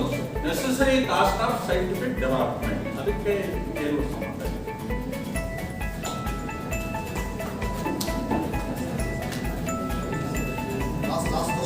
ಲಾಸ್ಟ್ ಕ್ವಶನ್ ಇವಾಗ 4G ಬಂದಿದೆ ಸರ್. 4G ಇದೆಲ್ಲ ಸರ್. ಇವಾಗ 4G ಈಗ ನಮ್ಮ ಎಫೆಕ್ಟಿವ್ ಆಗಿ ಪಕ್ಷಿಗಳ ಪ್ರತಿಗಳೆಲ್ಲ ಕಾಣ್ತಾನೆ ಇದೆ. ಇದು 5G ಬಂದ ಸ್ಕಿಪ್ ಸಿಗ್ಬೇಕು. ಇನ್ನು ಪಕ್ಷಿಗಳೆಲ್ಲ ಹೋಗೋದ್ರ ನಮ್ಮ ಮುಂದಿನ ಜನರೇಷನ್ಗೂ ಹೋಗೋದಕ್ಕೋಸ್ಕರ ಅದ್ರ ಬಗ್ಗೆ ಸರ್ಕಾರ ಯೋಚನೆ ಮಾಡಲಿ ಸರ್. ನೇಚರ್ ಬಗ್ಗೆ ಏನು ಮಾಡಲಿ ಸರ್? ಈಗ ಇತ್ತೀಚೆಗೆ ನಾವು ಗ್ಲೋಬಲ್ ವಾರ್ಮಿಂಗ್ ಮತ್ತೆ ಕ್ಲೈಮೇಟ್, ಮೊದಲು ಕ್ಲೈಮೇಟ್ ಚೇಂಜ್ ಅಂತ ಇದ್ರು, ಈಗ ವಿಜ್ಞಾನಿಗಳು ಹೆಸರು ಬದಲಾಯಿಸಿದ್ದಾರೆ. ತಿಳ್ಕೊಳ್ಳಿ, global warming and climate emergency ಅಂತ. ಇದು ಎಮರ್ಜೆನ್ಸಿ. 2100ರ ಹೊತ್ತಿಗೆ ಈ ಭೂಮಿಯಲ್ಲಿ ಬಹುತೇಕ ಜೀವಿಗಳು ಇರೋದಿಲ್ಲ. ನಾವು ಇದೇ ರೀತಿ ಭೂಮಿಯನ್ನು ಹೊಲಸು ಮಾಡ್ತಾ ಹೋಗ್ಬೇಕು. ಮೊನ್ನೆ ಗ್ಲಾಸ್ಗೋ ಕಾನ್ಫರೆನ್ಸ್ ಏನಾಯಿತು, ಅದು ಇದ್ರ ಬಗ್ಗೆನೆ ಇದ್ದಿದ್ದು. ಹಾಗಾಗಿ ನಮ್ಮ ಡೆವಲಪ್ಮೆಂಟ್ ಏನಿದೆ ಅದು ಇಟ್ ಮಸ್ಟ್ ಬಿ ಗ್ರೀನ್ ಅಂತ ಹೇಳಿ, ಅದು ಹಸಿರಾಗಿರ್ಬೇಕು. ಅಂದ್ರೆ ಗಿಡ ಮರಗಳನ್ನು ಬೆಳೆಸ್ತಕ್ಕಂಥದ್ದು, ಅರಣ್ಯಗಳನ್ನು ಬೆಳೆಸ್ತಕ್ಕಂಥದ್ದು. ಅರಣ್ಯಗಳು ಚೆನ್ನಾಗಿತ್ತು ಅಂದ್ರೆ ಅಲ್ಲಿ ಪ್ರಾಣಿ ಪಕ್ಷಿ, ಅದಕ್ಕೆ ಬಯೋಡೈವರ್ಸಿಟಿ ಅಂತ ಹೇಳಿ ಕರೀತಾರೆ. ಸೊ ಹಾಗಾಗಿ ನಮ್ಮ ಪ್ರಧಾನಮಂತ್ರಿಗಳು ಕೂಡ COP 26 ಗ್ಲಾಸ್ಗೋಗೆ ಹೋದಾಗ ನಾವು ಈ ಪೆಟ್ರೋಲ್ ಡೀಸೆಲ್ ಕಲ್ಲಿದ್ದಲು ಅದನ್ನೆಲ್ಲ ಕಡಿಮೆ ಮಾಡಿ ನಾವು ಗ್ರೀನ್ ಎನರ್ಜಿ ಉತ್ಪಾದನೆ ಮಾಡಬೇಕು ಅಂತ ಯಾಕೆ ಹೇಳ್ತಾ ಇದ್ದೀವಿ ಅಂತಂದ್ರೆ, ಕಾರ್ಬನ್ ಡೈಆಕ್ಸೈಡ್ ಎಮಿಷನ್ ಕಡಿಮೆ ಆಗಬೇಕು, ಭೂಮಿಯ ತಾಪಮಾನ ಕಡಿಮೆ ಆಗಬೇಕು. ಹಾಗೆ ಎಲ್ಲಿ ಅರಣ್ಯಗಳು ಜಾಸ್ತಿ ಬೆಳೆಯುತ್ತೆ ಅಲ್ಲಿ ಆಟೋಮ್ಯಾಟಿಕ್ ಆಗಿ ವನ್ಯಜೀವಿಗಳು ಕೂಡ ಜಾಸ್ತಿ ಬೆಳೆಯುತ್ತೆ. ಸೊ ಹಾಗಾಗಿ ಸರ್ಕಾರ ಏನ್ ಮಾಡ್ಬೇಕಾಗಿದೆ ಇವತ್ತು ಅಂದ್ರೆ, ಡೆವಲಪ್ಮೆಂಟ್ ಮತ್ತು ಎನ್ವಿರಾನ್ಮೆಂಟ್ ಎರಡರ ನಡುವೆ ಒಂದು ಬ್ಯಾಲೆನ್ಸ್ ಅನ್ನ ನಾವು ಮೇಂಟೈನ್ ಮಾಡಬೇಕಾಗಿದೆ. ಇದುವರೆಗೆ ಡೆವಲಪ್ಮೆಂಟ್ಗೆ ಜಾಸ್ತಿ ಪ್ರಾಧಾನ್ಯತೆಯನ್ನು ಕೊಟ್ವಿ, ಎನ್ವೈರನ್ಮೆಂಟ್ ಬಹಳ ಹೋಯಿತು. ಆದರೆ ಈಗ ಡೆವಲಪ್ಮೆಂಟ್ ಸ್ವಲ್ಪ ನಮ್ಮ ಪ್ರಯಾರಿಟಿಯನ್ನು ಕಡಿಮೆ ಮಾಡಿ ಎನ್ವೈರನ್ಮೆಂಟಲ್ ಪ್ರೊಟೆಕ್ಷನ್ಗೆ ನಾವು ಸ್ವಲ್ಪ ಜಾಸ್ತಿ ಪ್ರಯಾರಿಟಿ ಕೊಡ್ತು ಬ್ಯಾಲೆನ್ಸ್ ಮೇಂಟೈನ್ ಮಾಡ್ತು ಅಂತಂದ್ರೆ ಇಟ್ ವಿಲ್ ಬಿ ಪಾಸಿಬಲ್. ನಾವು 2100 ಬಂದು ಇನ್ನೂ 100 ವರ್ಷ ಜಾಸ್ತಿ ಬದುಕು.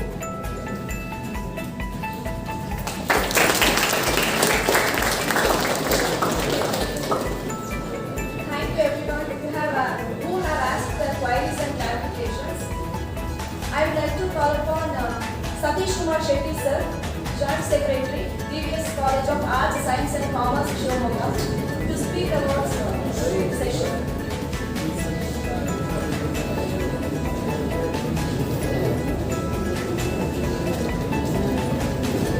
ಬಹಳ ದೀರ್ಘವಾಗಿ ನಾವೆಲ್ಲರೂ ಕೂಡ ಬಜೆಟ್ ಅನಾಲಿಸಿಸ್ ಅನ್ನು ಕೇಳಿಕೊಂಡಿದ್ದೇವೆ. ನಾವೆಲ್ಲರೂ ಕೂಡ ಇಲ್ಲಿರ್ತಕ್ಕಂಥ ಪ್ರತಿಯೊಬ್ಬರು ಕೂಡ ಶಿಕ್ಷಕರಾಗಿ ಎಲ್ಲರೂ ಕೂಡ ಸಾಕಷ್ಟು ವಿಚಾರಗಳನ್ನು ತಿಳ್ಕೊಂಡಿದ್ದೀವಿ. ಯಾಕಂದ್ರೆ ಸುಮಾರು ವರ್ಷಗಳಿಂದ ಕುಮಾರಸ್ವಾಮಿ ಅವರ ಬಜೆಟ್ ವಿಶ್ಲೇಷಣೆಯಿಂದ ಬಹಳ ಜನ ಇರ್ತಕ್ಕಂಥ ಹಿರಿಯರು ಕೇಳಿದ್ರು. ಪ್ರತಿ ವರ್ಷವೂ ಕೂಡ ವಿಶೇಷವಾಗಿದೆ. ನಾವೆಷ್ಟೇ ತಿಳ್ಕೊಂಡಿದ್ವಿ ಕಲ್ತ್ಕೊಂಡಿದ್ವಿ ಅಂದ್ರೂ ಕೂಡ ಕುಮಾರಸ್ವಾಮಿ ಅವರು ನಿಂತ್ಕೊಂಡು ಬಜೆಟ್ ಅನ್ನು ವಿಶ್ಲೇಷಣೆ ಮಾಡ್ತಾ ಇದ್ದಾರೆ ಅಂದಾಗ ನೋಟ್ಸ್ ಮಾಡ್ಕೊಳ್ಳೋದೇ ಕಾರಣ.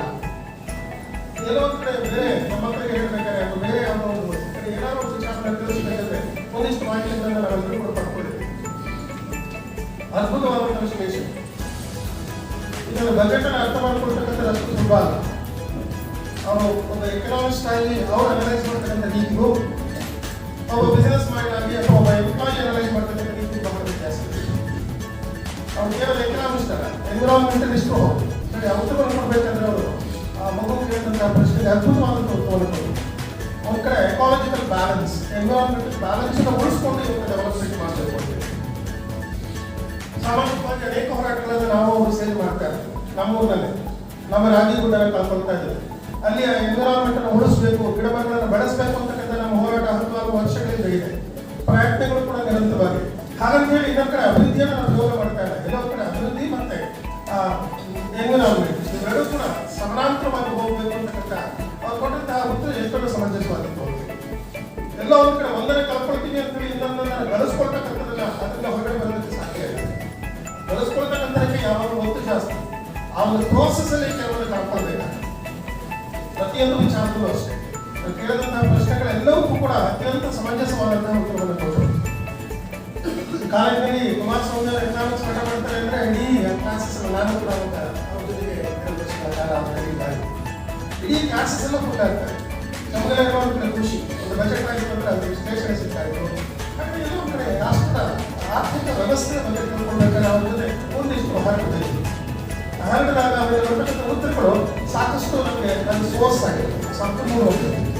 ಅದೆಲ್ಲದನ್ನ ಇಟ್ಕೊಂಡು ನಾವು ನಮ್ಮ ನಾಲೆಡ್ಜ್ನ ಹಾಗೆ ಏನಿದೆ ಬಜೆಟ್ ಅಂದ್ರೆ ಅಂತೇಳಿ ಮುಂದುವರೆದ ನಾವೆಲ್ಲರೂ ಕೂಡ ಮತ್ತೆ ಎಲ್ಲ ಒಂದು ಕಡೆ ಯಾವುದೋ ಒಂದು ರೀತಿ ಬೈಕ್ ಕೊಡ್ಬೇಕಾದ್ರೆ ನಾನು ಅನ್ಕೊಂಡೆ ಎಲ್ಲ ಒಂದು ಕಡೆ ಕುಮಾರಸ್ವಾಮಿ ಅವರು ಫೋನ್ ಮಾಡಿ ಸರಿ ಫಿಸ್ಕಲ್ ಡೆಫಿಸಿಟ್ ಬಗ್ಗೆ ಒಂದು ವಿಷಯ ಕೊಡಬೇಕು ಅಂತ ಹೇಳಿ ಅದು ಕೂತ್ಕೊಂಡು ನಾನು ಪ್ರತಿಯೊಂದನ್ನ ಕಲ್ತ್ಕೊಂಡಾಗ ರೆವಿನ್ಯೂ ಎಕ್ಸ್ಪೆಂಡಿಚರ್, ಕ್ಯಾಪಿಟಲ್ ಎಕ್ಸ್ಪೆಂಡಿಚರ್ ಹೇಗೆ ಫಿಸ್ಕಲ್ ಡೆಫಿಸಿಟ್ ಅನ್ನ ಕ್ಯಾಲ್ಕುಲೇಟ್ ಮಾಡ್ತಾರೆ, GDP ಅನ್ನ ಹೇಗೆ ಕ್ಯಾಲ್ಕುಲೇಟ್ ಮಾಡ್ತಾರೆ, ಇನ್ನೂ ಅದ್ಭುತವಾದಂತಹ ವಿಚಾರಗಳನ್ನು ಅವ್ರು ತಿಳಿಸ್ತಾರೆ. ಸಾಕಷ್ಟು ಸಮಯದಲ್ಲಿ ಅದೊಂದು ಸೆಮಿನಾರ್ ಅಥವಾ ಒಂದು ಕ್ಲಾಸ್ ಅಥವಾ ಲೆಕ್ಚರ್ ಕ್ಲಾಸ್ ಅಂತ ಒಂದು ವರ್ಕ್ಶಾಪ್ ಆದರೆ ನಿಮಗೆ ಸಾಕಷ್ಟು ವಿಚಾರಗಳು ಬರುತ್ತೆ. ಒಂದೊಂದು ಸೆಷನ್ ಅಲ್ಲಿ ಒಂದೊಂದು ವಿಚಾರಗಳನ್ನು ತಿಳಿದುಕೊಂಡು ಹೇಳ್ತಾರೆ.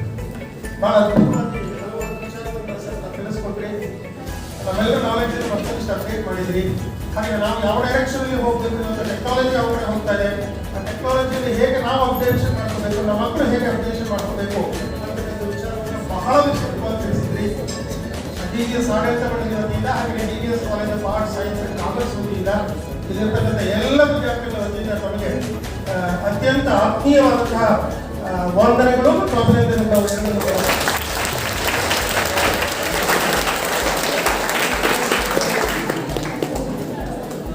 Thank you, sir.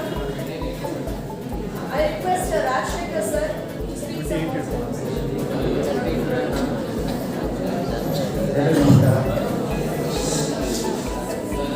ಕೇಂದ್ರದ 2022-23 ಸಾಲಿನ ಕೇಂದ್ರ ಸರ್ಕಾರದ ಬಜೆಟ್ನ ವಿಶ್ಲೇಷಣೆ ಮಾಡಲಿಕ್ಕೆ DVS ಕಾಲೇಜಿನ ನಿವೃತ್ತ ಪ್ರಾಚಾರ್ಯರಾಗಿದ್ದ ಪ್ರೊಫೆಸರ್ BM ಕುಮಾರಸ್ವಾಮಿ ಅವರು ಸುಮಾರು 1 ಗಂಟೆಗೂ ಹೆಚ್ಚು ಕಾಲ ಈ ಬಜೆಟ್ನ ವಿಶ್ಲೇಷಣೆ ಮಾಡಿದರು. ಈಗಾಗಲೇ ಬಜೆಟ್ ಅಂತಕ್ಕಂಥದ್ದು ಯಾರಿಗೆ ಸಂಬಂಧ ಪಡಬೇಕಿತ್ತು, ಯಾರಿಗೆ ಸಂಬಂಧ ಇಲ್ಲ ಅಂತ ಅನ್ಕೊಂಡಿದ್ವಿ, ಅದು ತಪ್ಪಾಗಿದೆ. ಬಜೆಟ್ ಅಂತಕ್ಕಂಥದ್ದು ಎಲ್ರಿಗೂ ನಾವು ಈ ದೇಶದ ಪ್ರಜೆ ಆಗಿರೋದ್ರಿಂದ ನಮ್ಗೆಲ್ರಿಗೂ ಸಂಬಂಧ ಇದೆ. ನಾವೆಲ್ಲರೂ ಇದ್ರ ಬಗ್ಗೆ ತಿಳ್ಕೋಬೇಕು ಅಂತಕ್ಕಂತಹ ಮೊದಲನೇ ಅಂಶವನ್ನು ನಮ್ಗೆ ಇಟ್ಕೊಳ್ಬೇಕು. ಮುಖ್ಯವಾಗಿ ಒಂದು ದೇಶದ ಅಭಿವೃದ್ಧಿ ಹೇಗೆ ಮಾಡಬೇಕು ಅಂತಕ್ಕಂಥ ಬಗ್ಗೆ ಈ ಬಜೆಟ್ ಅನ್ನ ರೆಡಿ ಮಾಡಿಕೊಂಡು ಮಾಡ್ತಾರೆ ಅಂತಕ್ಕಂಥದ್ದು ನಮಗೆಲ್ಲ ಗೊತ್ತಿತ್ತು. ಅದೇ ರೀತಿ ಮಾಡ್ಕೊಂಡು ಮಾಡ್ತಾರೆ. ಕೇಂದ್ರ ಸರ್ಕಾರದ 39 ಲಕ್ಷ ಕೋಟಿಗಿಂತ ಹೆಚ್ಚು ಖರ್ಚನ್ನ ಈ ವರ್ಷ ನಮ್ಮ ಕೇಂದ್ರ ಸರ್ಕಾರ ಮಾಡ್ತಾ ಇದೆ. ಅದರಲ್ಲಿ ನಮಗೆ ಆದಾಯ ಬರ್ತಕ್ಕಂಥದ್ದು 22 ಲಕ್ಷ ಕೋಟಿ ಮಾತ್ರ. ಇನ್ನು ಉಳಿದಿರ್ತಕ್ಕಂಥ 16,60,000 ಕೋಟಿಗಳನ್ನ ನಾವು ಎಲ್ಲಿಂದ ತರಬೇಕು ಅಂತ ಹೇಳಿ ಅದನ್ನ ಸಾಲದ ರೂಪದಲ್ಲಿ ಅಥವಾ ಇಂಡೈರೆಕ್ಟ್ ಟ್ಯಾಕ್ಸ್ ತಗೊಳ್ತೀವಿ ಅಂತ ಹೇಳ್ಬಿಟ್ಟು ಈ ವರ್ಷದ ಬಜೆಟ್ ಅನ್ನ ನಮ್ಮ ದೇಶದ ಅಭಿವೃದ್ಧಿಗೆ ಮತ್ತು ನಮ್ಮ ದೇಶದ ಪ್ರಜೆಗಳ ಯೋಗಕ್ಷೇಮಕ್ಕೋಸ್ಕರ ನಾವು ಅದನ್ನು ಬಳಸ್ತಾ ಇದ್ದೀವಿ ಅಂತ ಹೇಳಿದ್ರು. ಬೇರೆ ದೇಶಗಳು ಯಾಕೆ ಅಭಿವೃದ್ಧಿ ಹೊಂದಿದ ರಾಷ್ಟ್ರಗಳು ಯಾಕೆ ಅವರು ಡಿಫಿಷಿಯಂಟ್ ಬಜೆಟ್ ಅನ್ನ ಮಂಡಿಸಿದೆ, ಅವರು ಡೆವಲಪ್ ಆಗ್ತಾ ಇದ್ದಾರೆ. ನಮ್ಮ ದೇಶ 75 ವರ್ಷಗಳಾದರೂ ಇನ್ನೂ ಡಿಫಿಷಿಯಂಟ್ ಬಜೆಟ್ ಅನ್ನ ಮಂಡಿಸ್ಕೊಂಡು ಯಾಕೆ ನಾವು ಹಿಂದುಳಿತಾ ಇರೋದಕ್ಕೆ ಇನ್ನೂ ಹೆಚ್ಚಿನ ಎಕನಾಮಿಸ್ಟ್ಗಳು ಏನೇನು ಮಾಡಬೇಕು ಅಂತಕ್ಕಂಥ ವಿಚಾರವನ್ನು ನಮ್ಗೆ ಇನ್ನೂ ಗೊತ್ತಾಗ್ತಾ ಇಲ್ಲ. ನಾವು ಯಾವಾಗ ಅಭಿವೃದ್ಧಿ ಹೊಂದಬೇಕು, ಯಾವಾಗ ಅಭಿವೃದ್ಧಿ ಹೊಂದುತ್ತೇವೆ, ನಾವು ಯಾವಾಗ ಸಾಲದ ಹೊರೆಯಿಂದ ಹೊರಗೆ ಬರ್ತೇವೆ ಅಂತಕ್ಕಂಥ ನಾವೆಲ್ಲರೂ ಚಿಂತನೆ ಮಾಡಬೇಕು.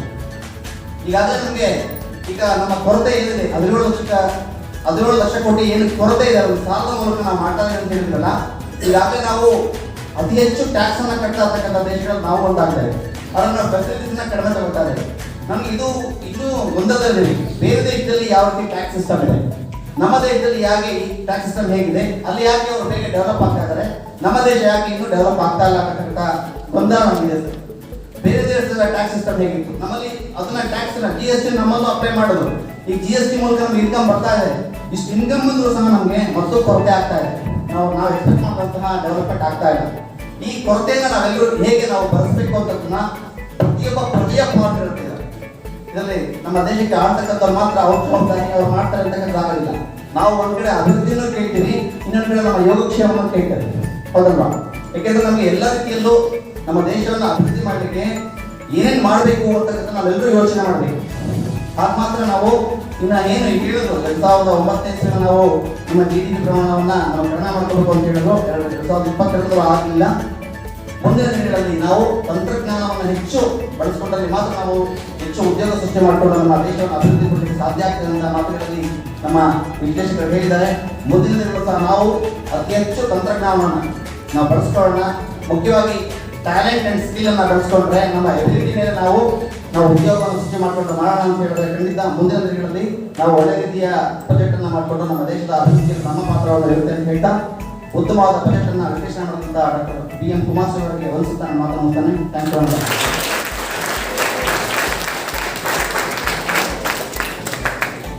Thank you, sir. Now I'm going to call upon Shri K. Rundrappa Kodale, sir, to give President's speech about this session.